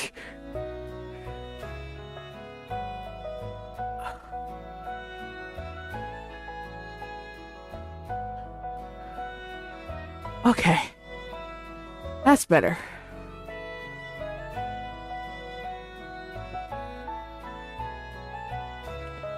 My back's no longer screaming. Yay! That's weird up. No longer a back being screaming. Wait a second. I'm gonna blur the background a little bit. There we go.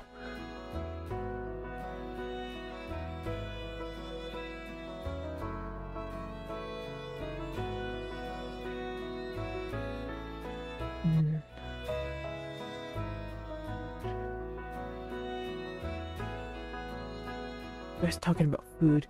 Have I eaten today? I can't remember if I ate earlier. See, I got up earlier today. And I did some stuff.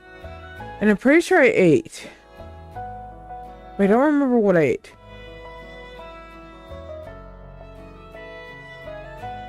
I made a chicken wrap. That's what I made. I ate. Yes, I did eat today. I have eaten today. You cannot yell at me. I've eaten. I had a chicken wrap. I made like chicken tender strips last night, so I had a bunch of them in the fridge left over. So I like just chopped some up, threw them in the microwave to reheat, and put them in a wrap with some like hot sauce and some cheese. I would have put lettuce in it, but our lettuce is no good right now, so people buy so much lettuce, then it goes bad. I have not been eating as much salt as I should. Probably. But that's also because like I haven't been I have not been probably eating as much as I should recently. Mostly because I've been not feeling well. So, when I'm not feeling well, I'm just like, I don't want to eat. I'm just like, bleh. I don't feel good. I get really, really nauseous when I don't feel good. Part of the reason why I was just like, I'm not sure if I ate today, because when I got up again, because I did try to like lay down, take a nap between like earlier today and now. I did, when I got up again, I was like, I felt so nauseous. I was just like, I was gonna try to get a snack before stream, but like, no. I have my 2 drinks, and like, that's it.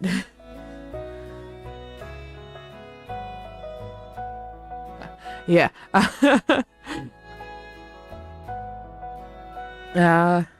I consume a ridiculously large amount of salt. It's the reason why I can still stand. If I don't consume the ridiculously large amount of salt, I have floor time. There's been times where I hit the floor, and like someone will come over and like ask like, "Are you okay?" I'm like, "Not really." And they're like, "What can I do for you?" "Make me ramen. Don't add water." "Cook the noodles, drain the water, add the packet, then dump salt on it. And just hand me the bowl down here." Yes, I'm also banned from peanut butter. Which is okay. So, I like fairly recently, someone bought like a mixed bag of chocolates, and I'm looking at it, and I'm looking at it, like, can I eat these? Can I eat these? Can I eat these? I'm like, I can eat 3 out of 4 of these. Good enough. So in like the candy jar that we have in the kitchen, I have banished all the peanut ones to that. Because I'm like, I cannot eat you. You are spicy, and not the good kind of spicy. I like spice, not that spice.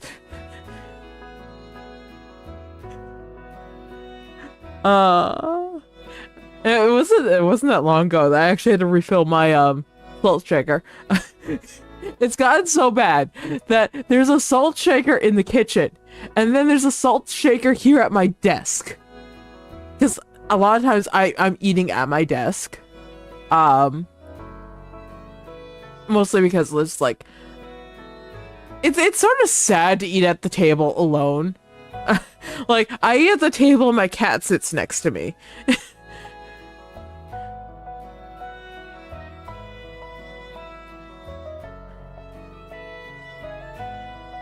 So, yeah, so I have like a salt shaker just sitting on my desk permanently because I got so tired of carrying the salt shaker back and forth. So I broke out an extra salt shaker that we had, and I filled it up and I just brought it out here. And it's one of the bigger ones too. I'm just like, I'm not gonna be filling this thing up constantly. I think I know what I'm gonna make for tonight's dinner though, because I was craving it last night. I was craving it last night at like midnight. I'm just like, I can't make this now. It's too late to make this now. I'm gonna make some chili. I know we have some hamburger.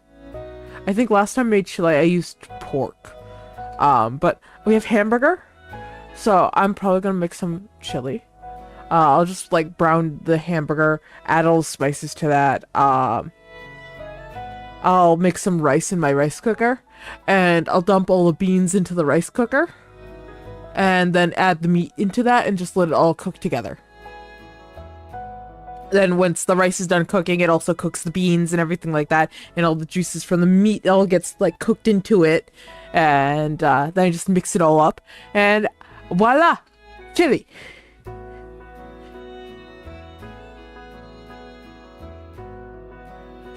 Yeah, I think I got like I think it's like 1.5 pounds of ground hamburger. So that's what I'm probably gonna do.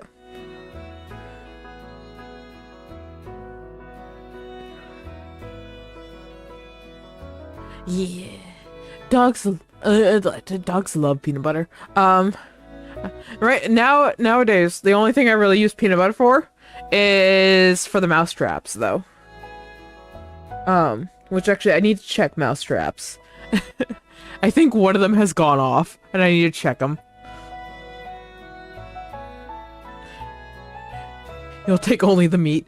I make a really good chili. It's really spicy, but like has like, it's not just like entirely spice. It actually has like a depth of flavor to it. I use like a variety of different spices that sort of like whatever like perks my interest at the time. But I also add like a little bit of cocoa powder to it. I either add a little bit of cocoa powder to it, not a lot, just a little bit, or a little bit of cinnamon to it. And that like helps round out the flavors.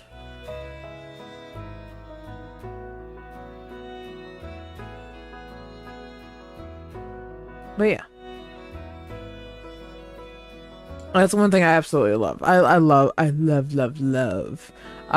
making chilies.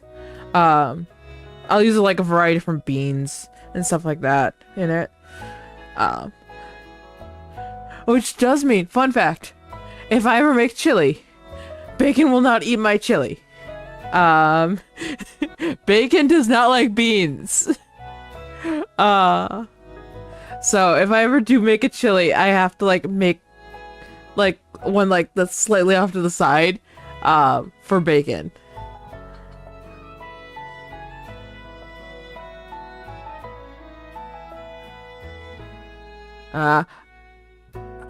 It's impossible to get people to buy me hot sauce in this household. It's like next to impossible. So, you want to know how I get my hands on hot sauce? Let me tell you how I get.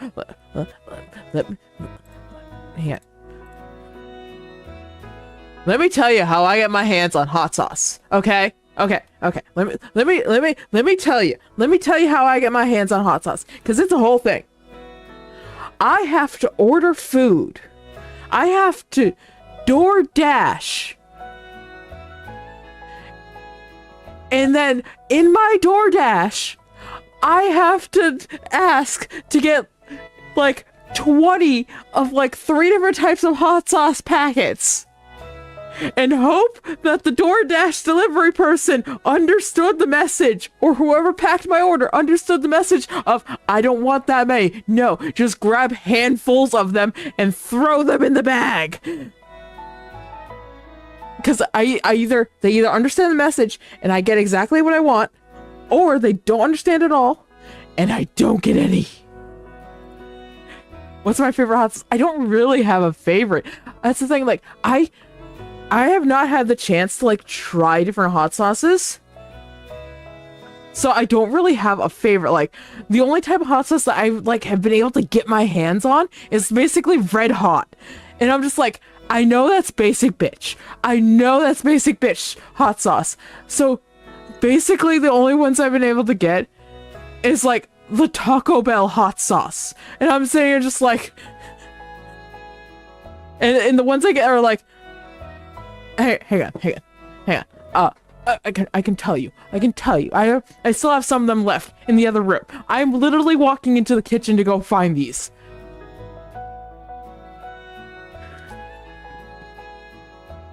The ones I currently have are the ones that are called Fire and Diablo. So don't ask me what the level of spice are on those, but those are the 2 that I get.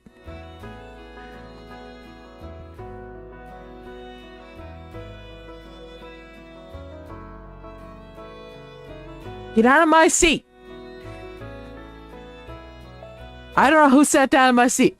Someone was in my seat trying to pump the Avatar. Anyways. Like I said, I don't know spice levels. All I know is like those 2, they're good. I have those 2 hot sauces. They're delicious. They're wonderful. I love them.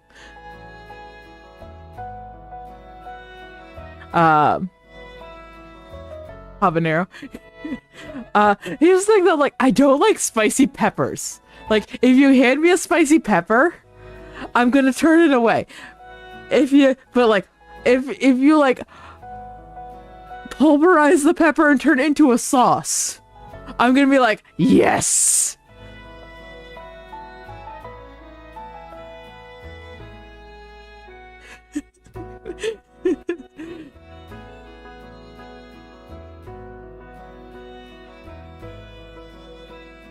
On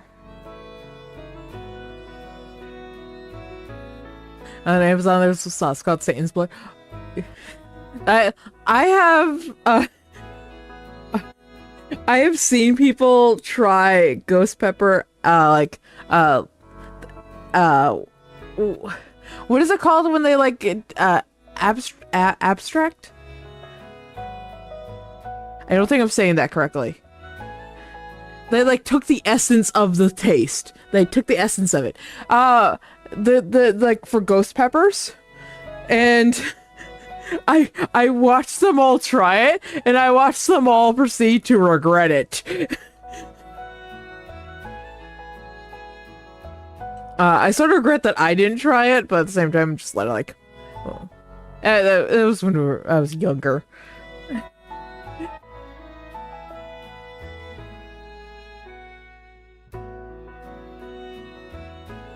You make your own chili powder. It's so much better than the store-bought stuff. I'm sure it is. Like, I would love to make my own stuff. Right now, I'm currently like looking at like how I can make the Taco Bell quesadilla sauce, and like the only thing I'm missing technically is, I think it's like pickled jalapenos. And I'm like, you hand me those, and like, I'll turn it into a sauce. Don't ask me to eat one whole, but I'll turn it into a sauce. I can't do peppers whole. Can't do peppers if they're like raw and been chopped up. And like, they have to be chopped up fine if I'm gonna eat them.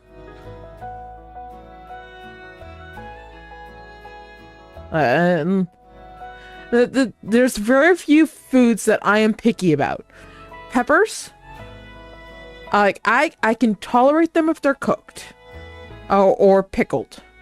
but they have to be like in something, and they can't be whole, and they have to be tiny. I can't do raw onions unless they're red, and they have to be sliced thin. Cooked onions? That's a whole nother story. I can eat cooked onions.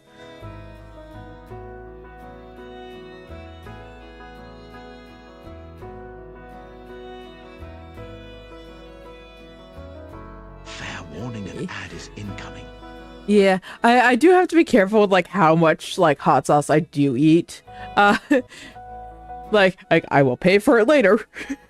But I'm pretty sure that's a thing for a lot of people.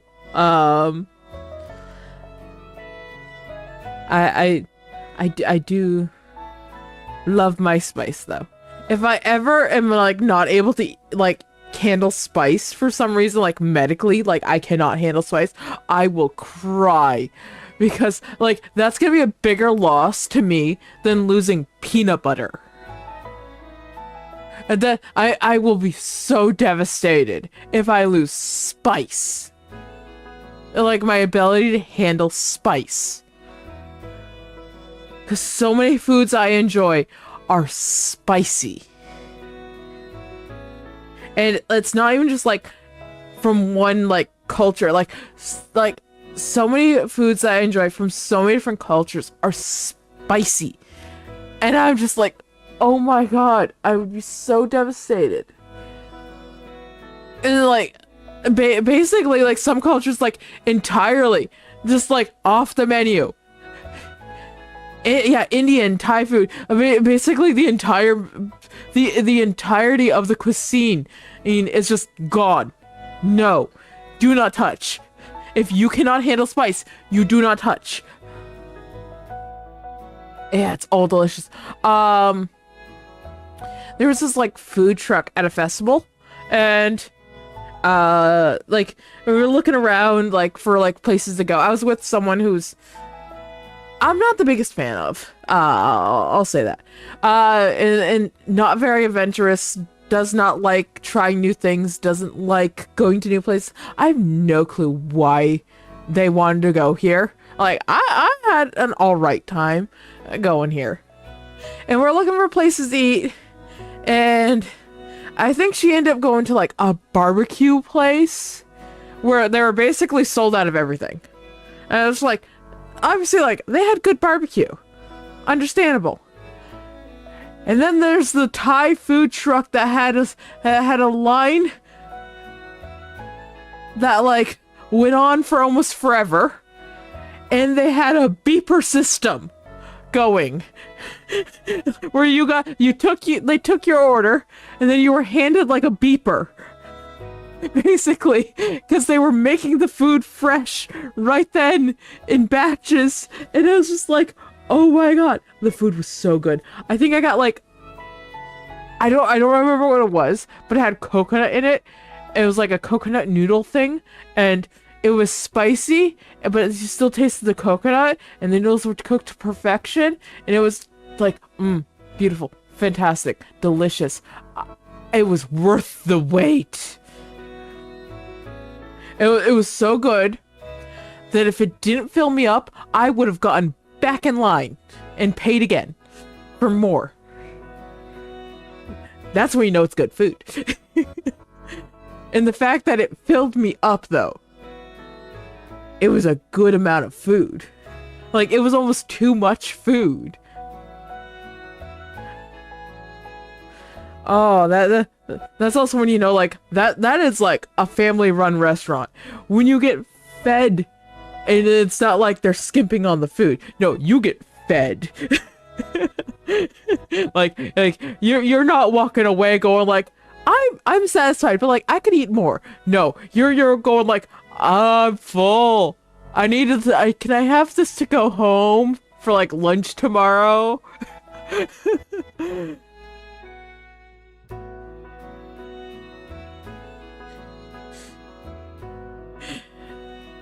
Yeah.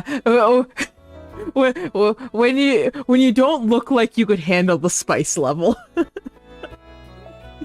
I've gotten that look before too. I'm just like, I know I don't look like it. but I can handle the spice. Please and thank you. Like, I don't tend to ask for like a 10 out of 10 because like, I know my limits. I don't need to have, like, especially in restaurants, I don't need to clear the sinuses in the middle of the restaurant. No, I do that at home when I'm sick.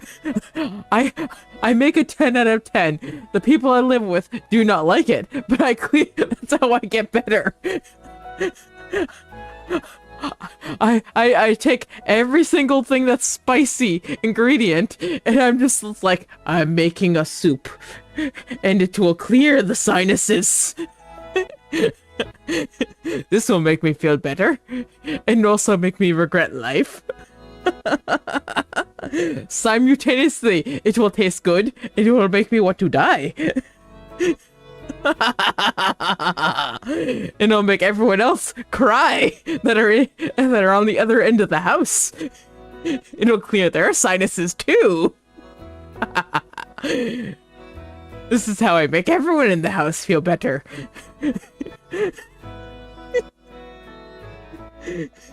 Exactly. These are tears of joy. Why is there snot? Because it's clearing the sinuses.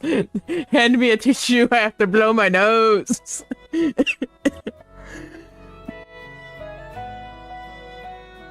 Oh. Oh. I still have a cough. It's not as bad as it was before, though.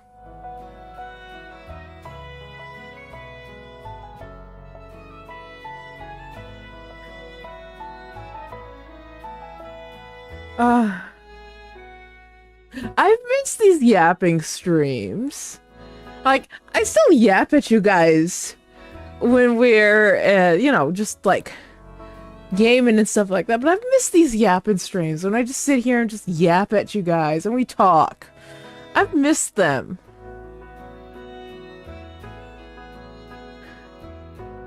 I hope you guys are enjoying it too, though. You guys enjoying this?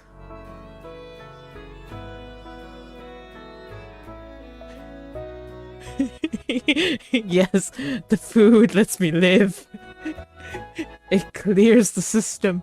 It lets me breathe.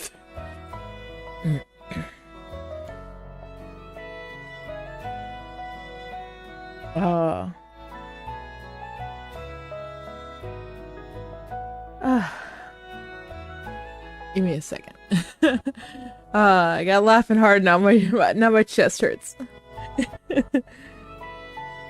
You like the yapping? I'm glad you like the yapping.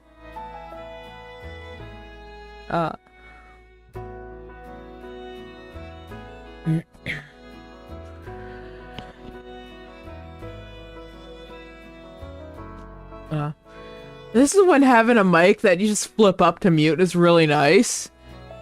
I don't have to worry about like messing with anything to like try to mute a mic.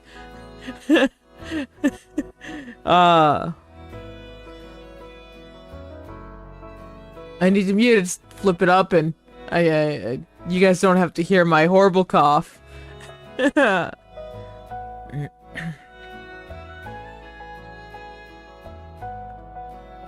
Maybe just a little bit. There we go.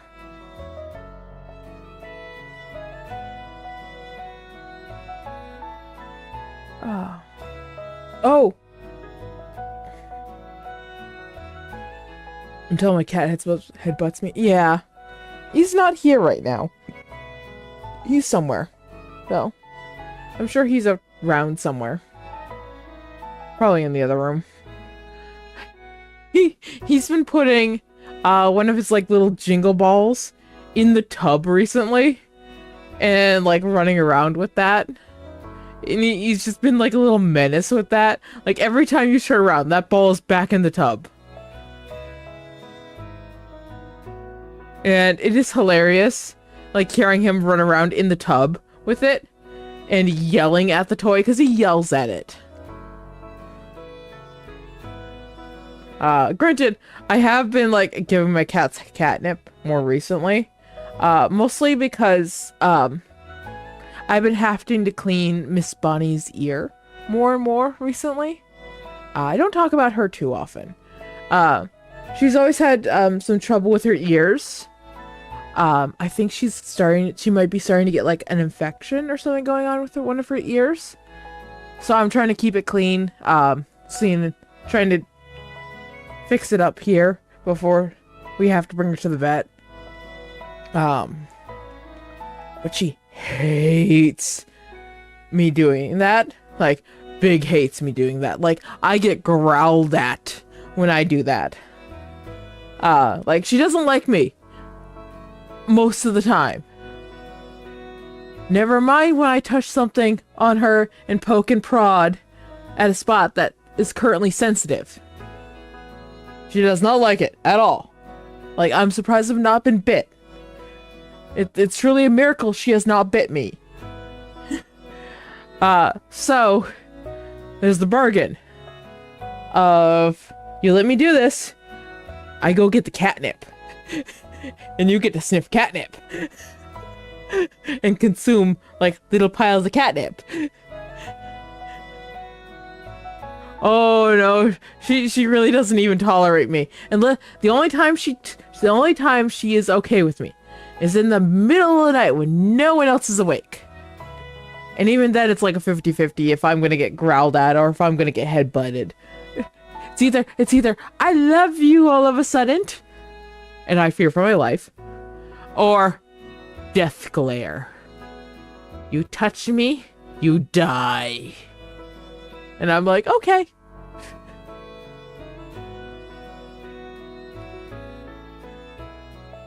One day I'll get you like a nice photo of her.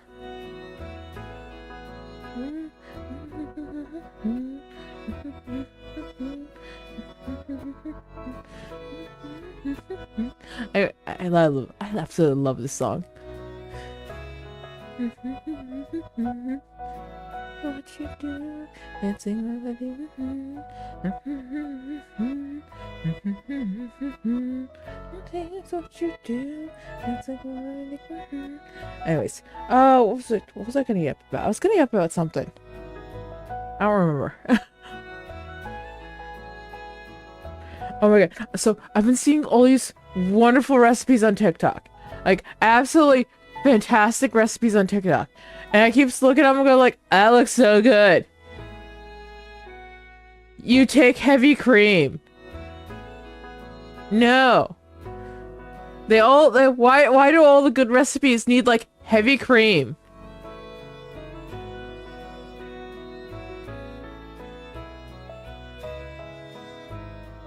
And I'm just like, why? Why?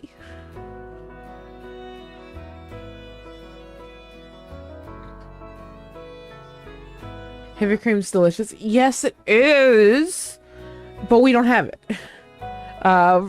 Like, we just don't buy heavy cream. The closest thing we get is like half and half, and this is like this little tiny container of it.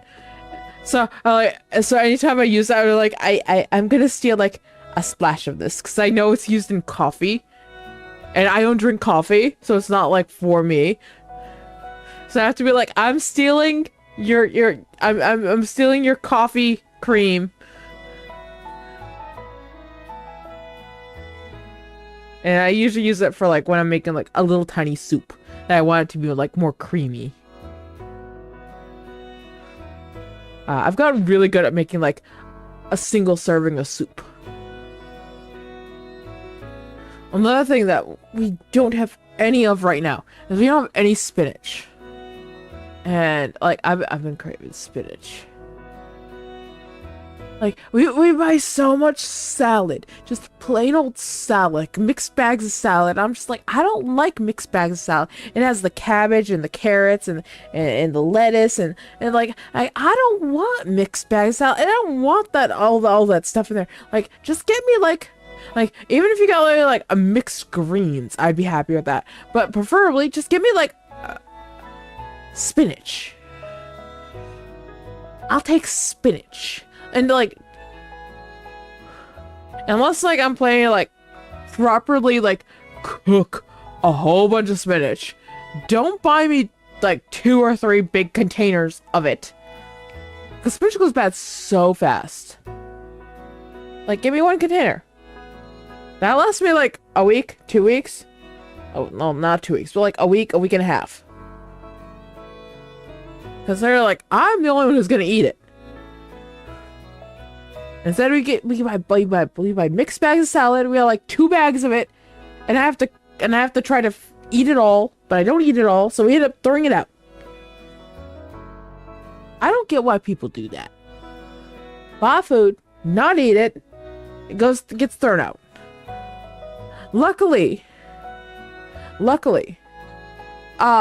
most things like salads and like fruits and like even some meats and stuff like that, if it starts to go bad, we can give it to the chickens. So it's not like an entire waste, because the chickens will eat it. So we get it back in eggs, sort of, and save the money from having to buy grain for the chickens. So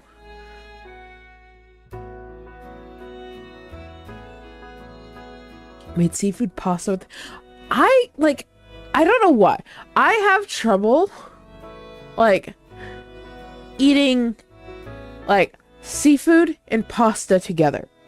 I don't know if it's like part of the reason is like the only time I've had that together is with like shrimp and pasta, and it's always been like the shrimp is always so dried out and it like doesn't really taste good. Like the pasta, delicious, but like it has this like a weird shrimpy taste to it. I would enjoy this so much if the shrimp was not in it. Just remove the shrimp and I'd be very happy with this meal. And so like I would love to try like other like seafood pasta dishes. Like I feel like give me like a creamy pasta dish and then like a broiled fish on top of it. I like that you can like flake apart and like eat it like in your pasta. Don't cook it together though. I feel like that would be like really good. With like a little bit of like I don't know what type of like seasonings to put on, but like just like a little bit of like a drizzle of like lemon on it. I don't know what kind of fish. Like I am partial to salmon. I will always say yes to salmon. But I feel like sometimes like a whitefish would probably be a better one.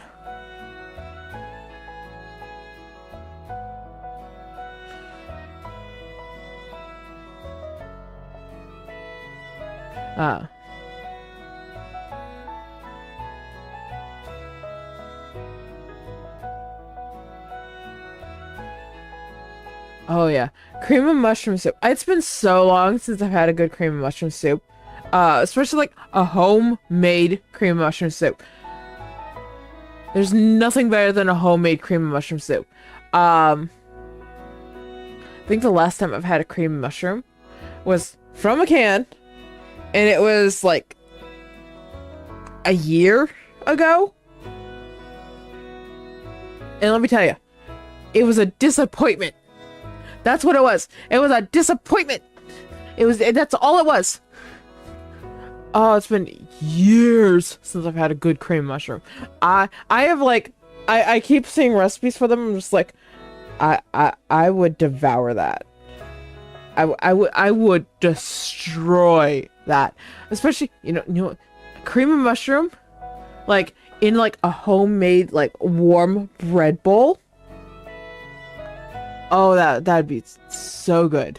Because then you could like break up the bread and like eat it with it, and and then when you're done with the soup, you saw like the bread that's like soaked up some of the soup, so it's like somewhat soggy, especially if has like a nice hard crust on it, so you can break it apart and eat that too. Oh, so good. There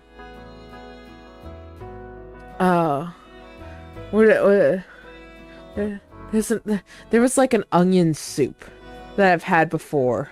That was really, really good. I think it also had mushrooms in it. It's not a cream soup though. I don't remember what it's called, but that was also one of those like beautiful, delicious, love it so much.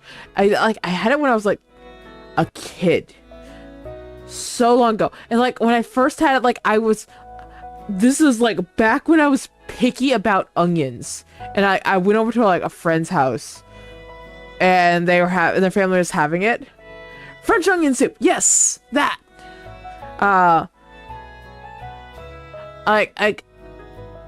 They made it from scratch, and it was so good, so good. I don't think I've ever had it from scratch since then, and like it's never tasted as good as then. And like I was picky about onions back then, and I actually enjoyed it.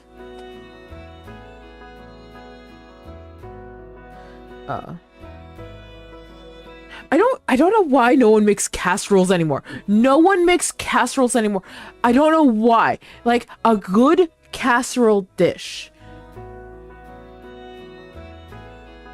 like they're still good. They are still good. No one makes them anymore.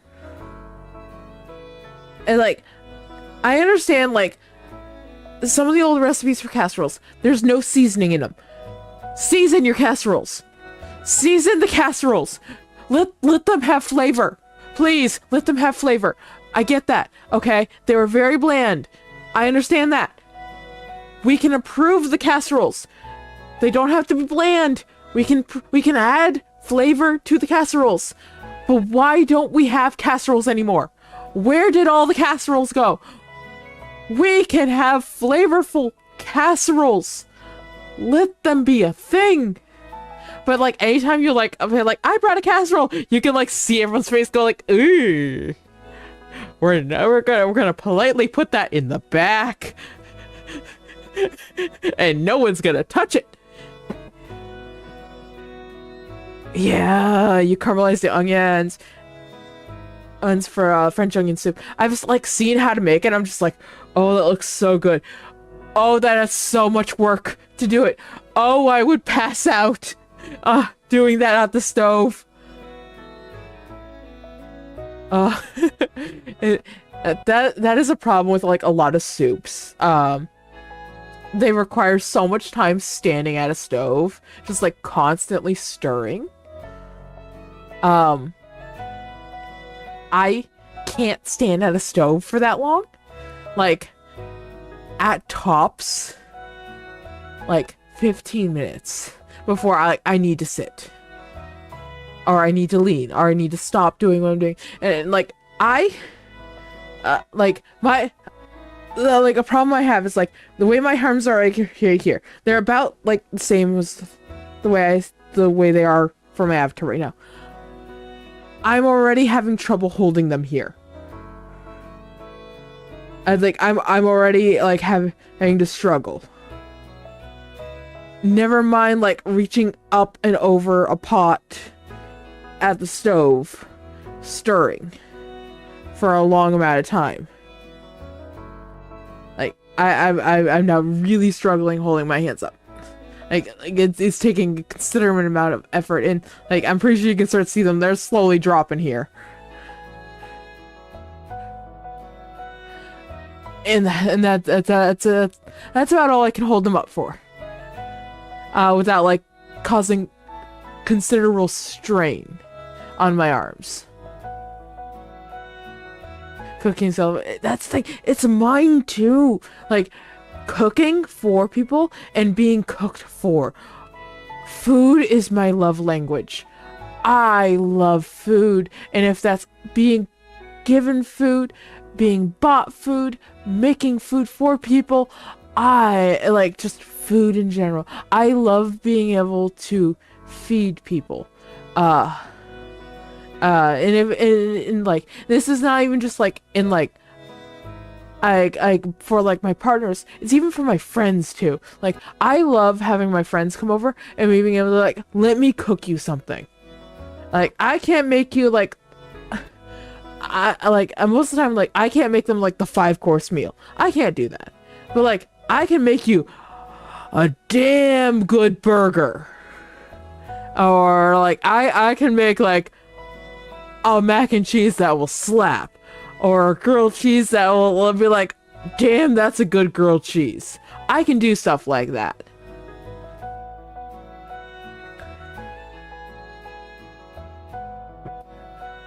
Yeah, it's just something nice about like being able to cook a good meal for other people. It's very fulfilling to be able to do that.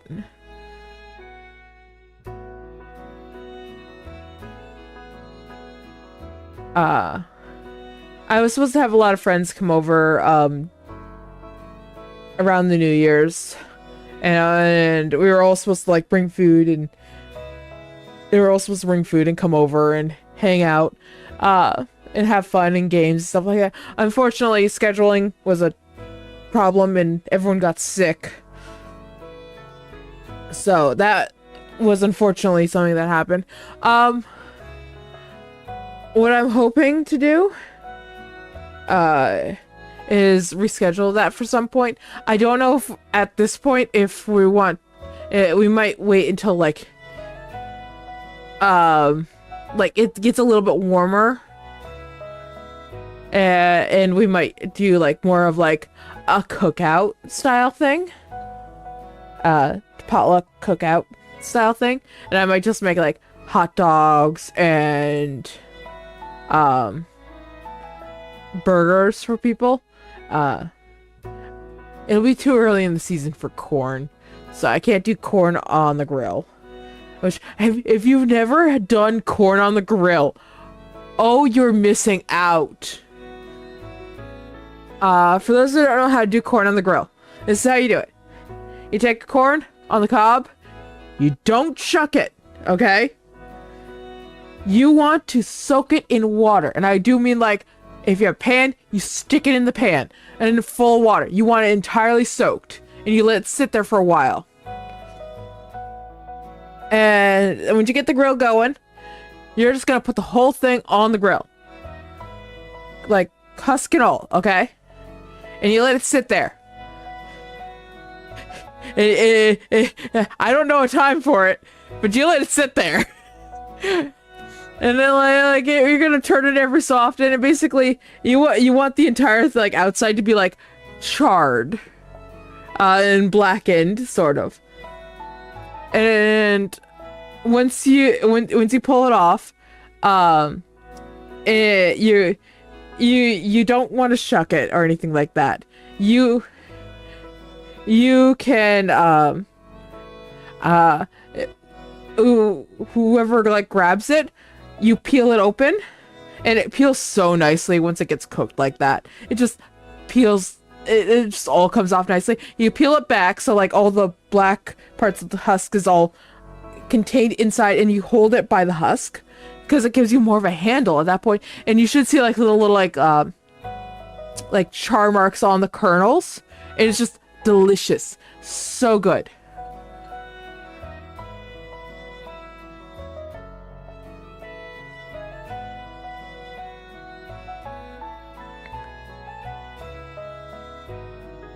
Ooh, you do it. You do it with wrapped in aluminum foil and salted and everything. I see, like when it's just cooked on the grill like that, or even better, cooked in fire coals. I truthfully I was just like, it does not need butter, does not need salt, does not need anything. I'm just like, that is so good, especially if it's a sweet corn. For me personally, I love it just like that. Granted, finding things like finding anything that's that's different from just like your standard like American sweet corn around here is very hard. Actually, it's very hard to find, because like the two types of corn that are grown out here, you got sweet corn and you got cattle corn. You want something different? The answer is no. We don't have it. We have sweet corn, we have cattle corn, and we have I forget what type of corn it is, but we mostly just use it for decoration. I think technically I do believe it is edible. Well, technically cow corn's edible too. It is edible, but like most people don't tend to eat it. It's already been like dried out and everything like that, so.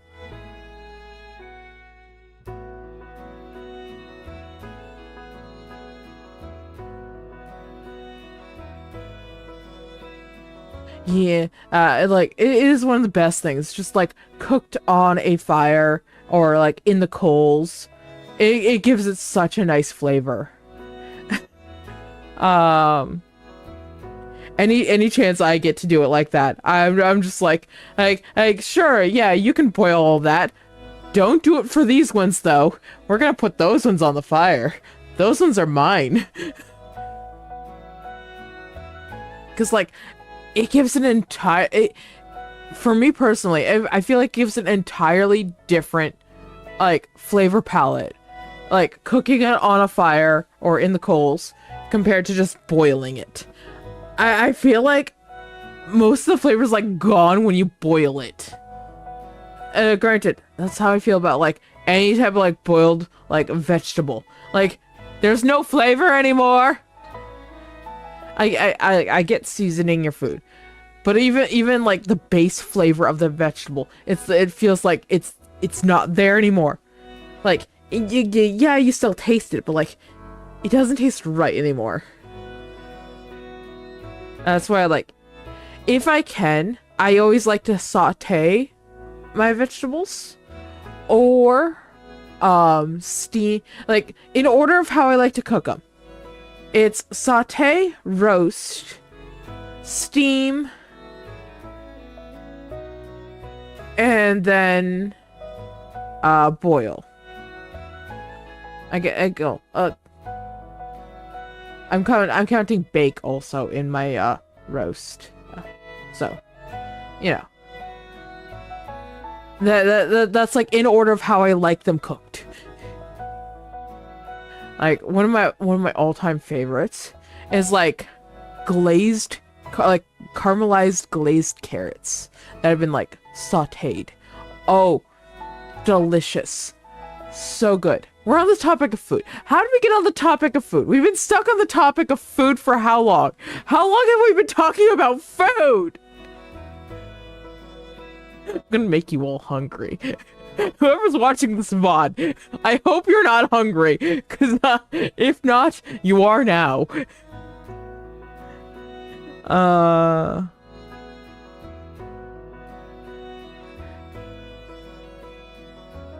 But yeah.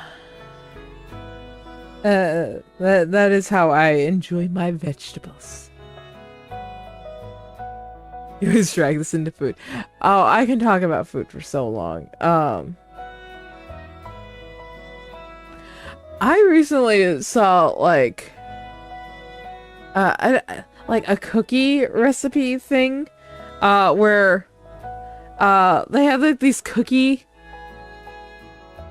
chocolate chip cookies, but like for some reason they didn't flatten out. They were like in a ball shape and they filled it with like marshmallow or something like that. I don't know exactly. And I looked at that and I went, I'm pretty sure this is an AI thing, because that looks like cooked cookie dough, but it's in a ball.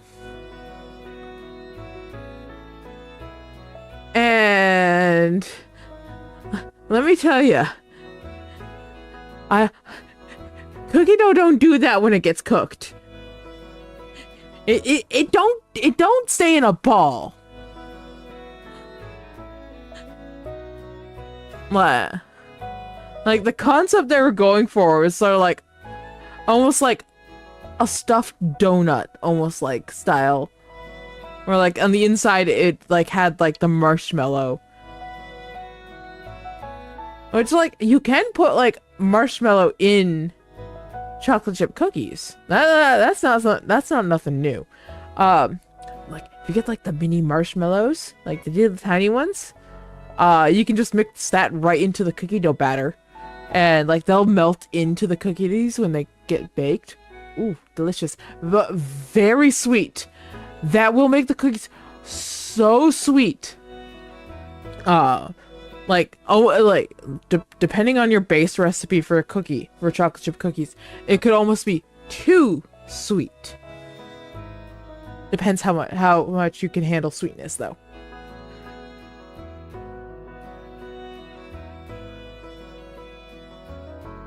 Wow. You know, is like, and you know what's a dessert that I've always wanted to try to make, and like I know I'm gonna fail like 50 times trying to make this thing. I've always wanted to try to make oh, I'm not gonna say their name correctly. Macarons? I feel like I got it close to first name. Macaroons. I don't think I'm saying that correctly.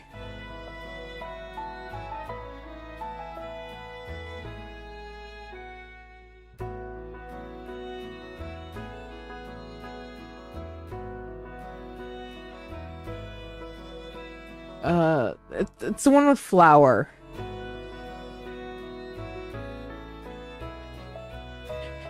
In Navarre, those words look almost exactly the same to me. I don't think I can pronounce those two very differently. Macarons?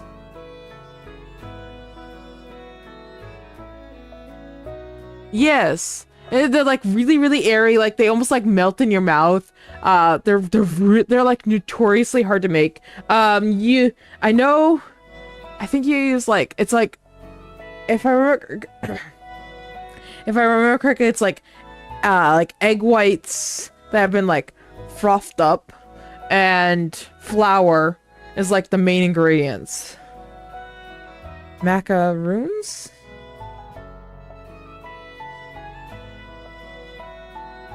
Yeah, like sometimes they like have like really cute like faces on them when they're designs and stuff like that.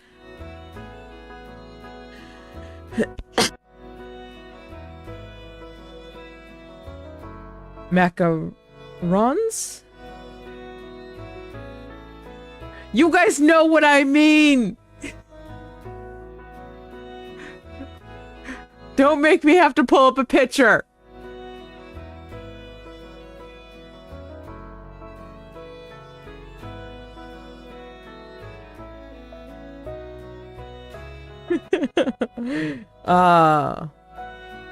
But yeah, I want to learn how to make those. We're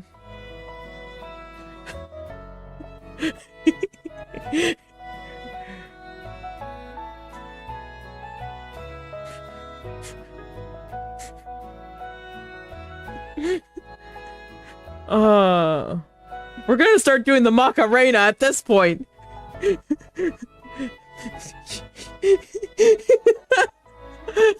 I can't really do the Macarena like this.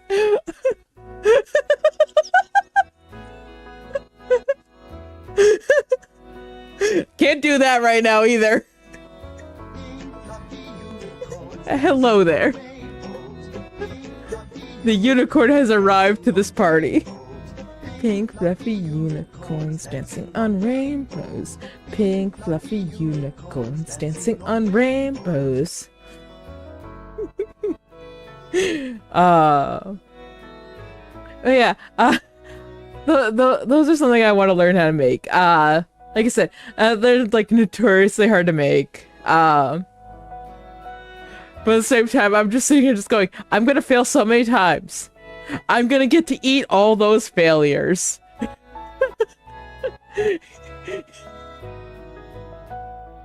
Because it's just like, I'm not gonna waste all those failures. No, they're gonna be snacks.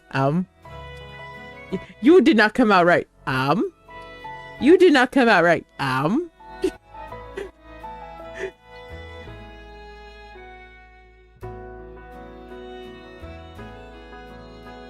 Though I have to say, like, yes, and they all will be delicious.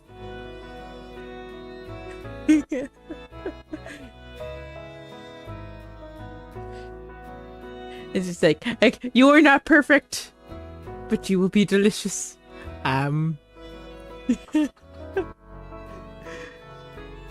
That's exactly how they'll be.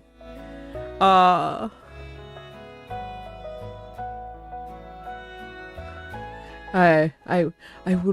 will consume them all.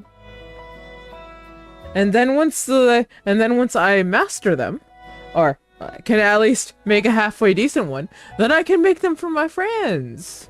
And I can be like, look what I made for you, the cute cookies.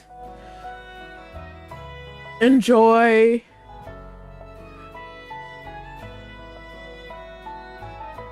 But yeah, that is something that I've always wanted to learn how to make. I don't know, like, if I'll ever manage to, but it'd be fun, I feel Fair like. warning, and ad is Do I still have more incoming. to drink here? Oh, I do. Okay.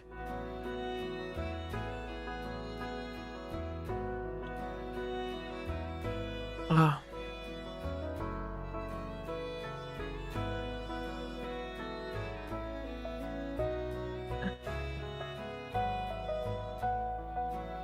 What was I gonna do? I was gonna do something. I was gonna talk about something. I don't remember what I was gonna talk about.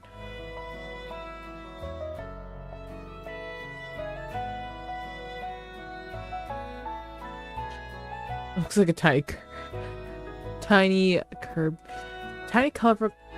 Looks like a colorful tiny Kirby party. What the macaroons? Rons? Is that, hang on, is that macarons? Am I saying that correctly now? Macarons.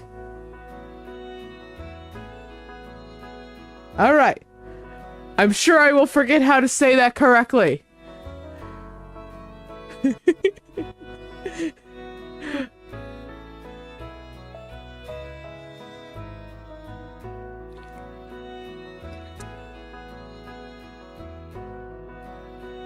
Oh.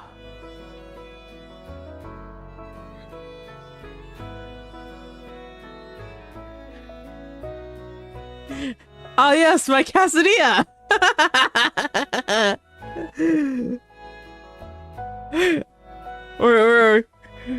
We're not gonna fix that one.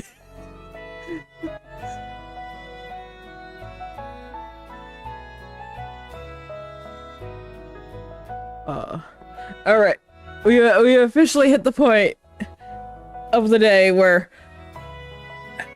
it's a good thing my cat's not over here, because my feet are going up. And this is also a good thing why I don't use a camera, because I have now kicked up my feet. You guys don't know how often I do this.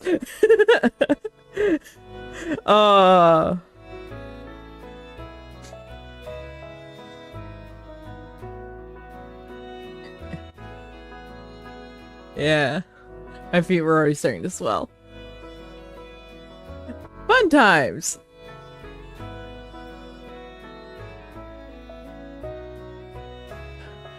For those that don't know, like, I spend, like, about half my time sitting at my desk with my feet about the same height as, like, my heart. Oh, what are you? Hey, what are you guys doing outside? There's a crow outside. What do you guys have in your mouth? Spit it out. Which one of you were outside, and which one of you had something in your mouth? And what was it?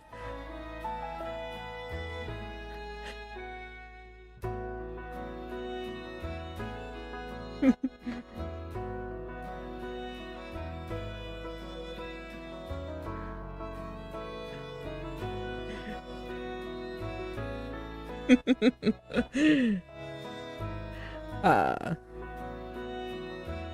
had a quesadilla the other night. Was it the other night?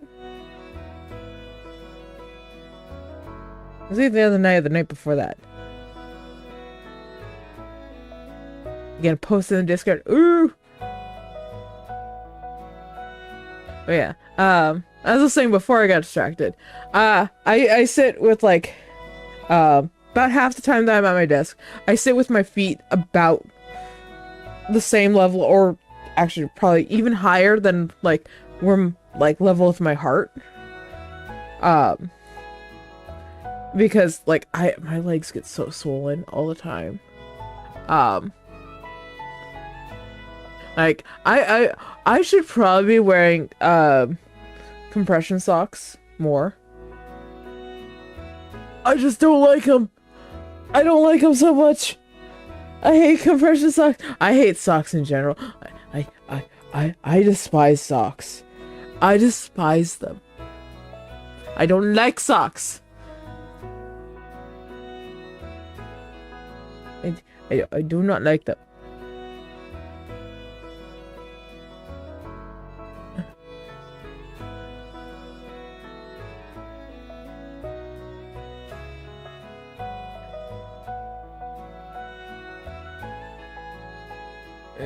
Hang on a second. Ooh. This is the first time of me today looking at Discord. I have messages. What? Why am I? Who's sending me stuff? Morgan sending me things. Ooh. Oh, that's cool. She's sending me she sent me a video of a thing for her stream. You guys will all have to go be following her at some point. For when she starts streaming again. So, hang on, let's see if this works.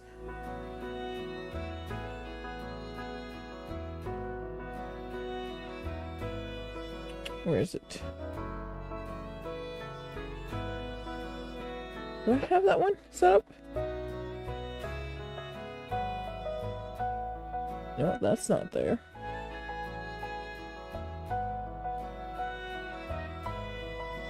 There it is. Nope, that's not working. Okay. Give me a second. I'm gonna have to do it this way.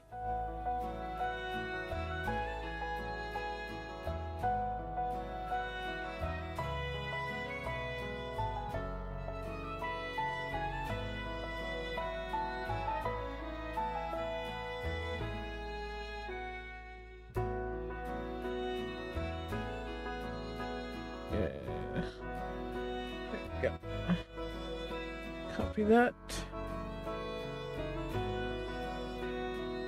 Nope.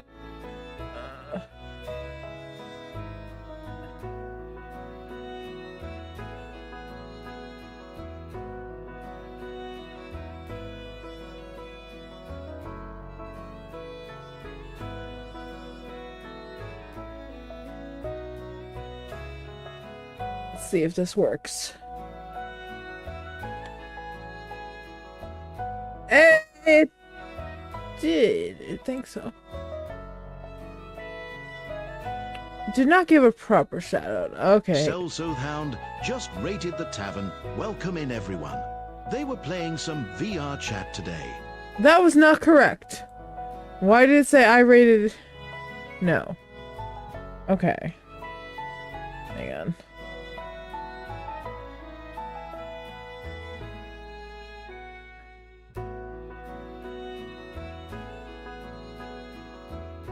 Fine, we'll do it this way.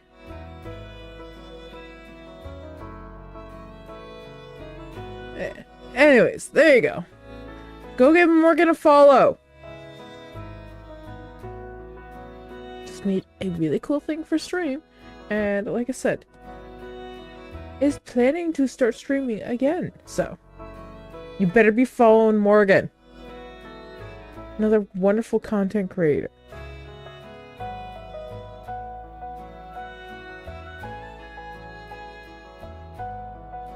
Exactly, Morgan. Go follow Morgan. She is. She very much is.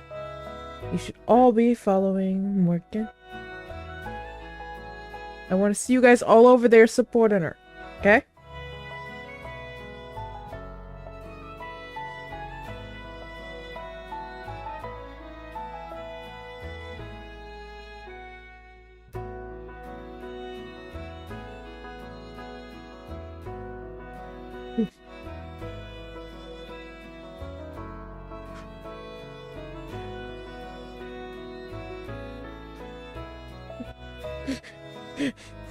Yeah, that is the yes, that video is very much me trying to say Cassidius.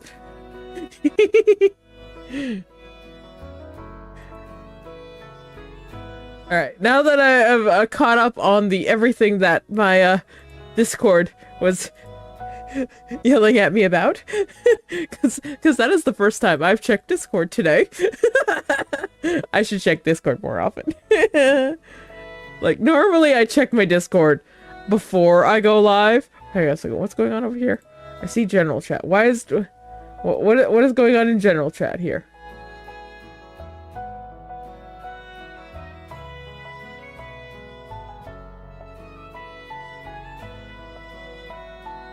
Okay, they're just yapping.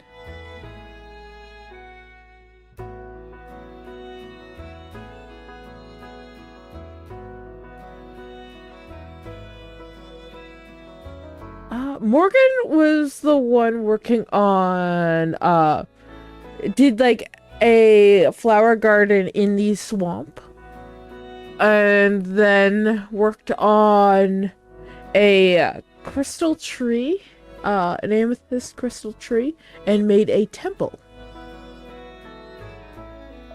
So that's that's what Morgan was working on.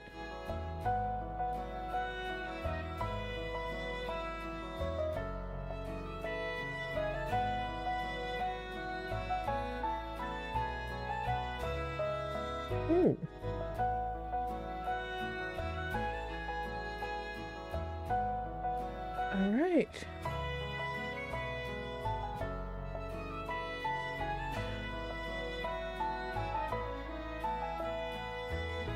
You haven't seen the temple yet. All right. Well, next time, I don't know if Morgan's gonna get back on before the season ends, but next time I'm on, which, if my sleep schedule gets fixed here, should be tomorrow. I'll be back on. I have like little things to poke at. Remind me, and we'll make our way over there, and you can see it.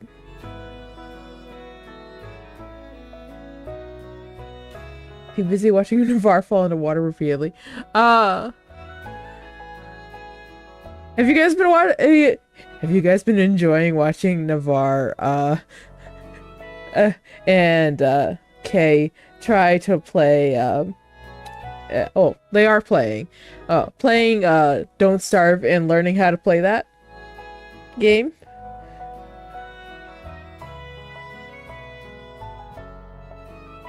Have you guys been enjoying that? It's hard. Yes, it is. It's so hard. Oh, someone is on who I have not raided you guys into yet, but is technically a new member of the server. They have not been on yet. And it is about time for me to wrap up. Would you guys like to end a little bit early and head over to someone new? Let's see what they're up to.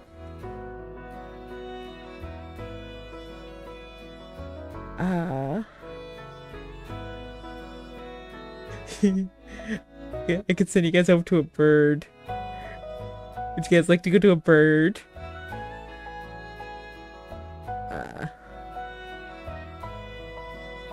I have no clue what this game is. ARC Raiders? Would you guys like to go over there? Would you guys like to go? Would you guys like to go see a new member of the server, who will be joining us next season? You guys might see them before the start of the season. Depends on what we decide to do in the break between seasons. Which, for you guys that don't know what's going on, this season for the Minecraft server is going to end on the 1st. There's going to be a big event on the 1st. You should be there. More information is going to come out then. As long as everything goes to plan. Okay. Should be a big event on the 1st. So, you guys are going to want to be there for that. Then there's going to be a 2-week to a month break for the Minecraft server. We haven't fully decided on what we're going to do during that break yet. Okay? So we might be doing, right now it looks like we're either going to be doing some, like, mod in Minecraft, or we might just sort of all be doing, like, whatever on our own, might be doing some collabs, sort of hanging out there. But after that, so after that 2 weeks, a month time, we're gonna be starting up the server again. New world, new seed, starting from scratch. We're gonna be updating the server to at least have like the Nautiluses, the spheres. It's gonna depend on like what's going on with the baby animals. Don't know if that's gonna be out yet. Not. We're gonna have to look at that. But yeah. So, anyways, I'm gonna send you guys over to Raven. Like I said, I'm gonna send you guys off to a bird. How's that sound? Okay. Like I said, I don't know what game this is. It is some type of first-person shooter, and they're playing with some other people. So, you guys up for that? You guys up for that? And here's the good thing. They're a bit closer to your time zones. For at least for some of you, okay? So, I'm gonna send you guys off over there. It's about time for, like I said, it's a little bit early for me to head off, but like not too early for me to head off. So, I'm gonna send you guys off. But this was nice talking to all of you guys. I enjoyed this. We need to do this more often.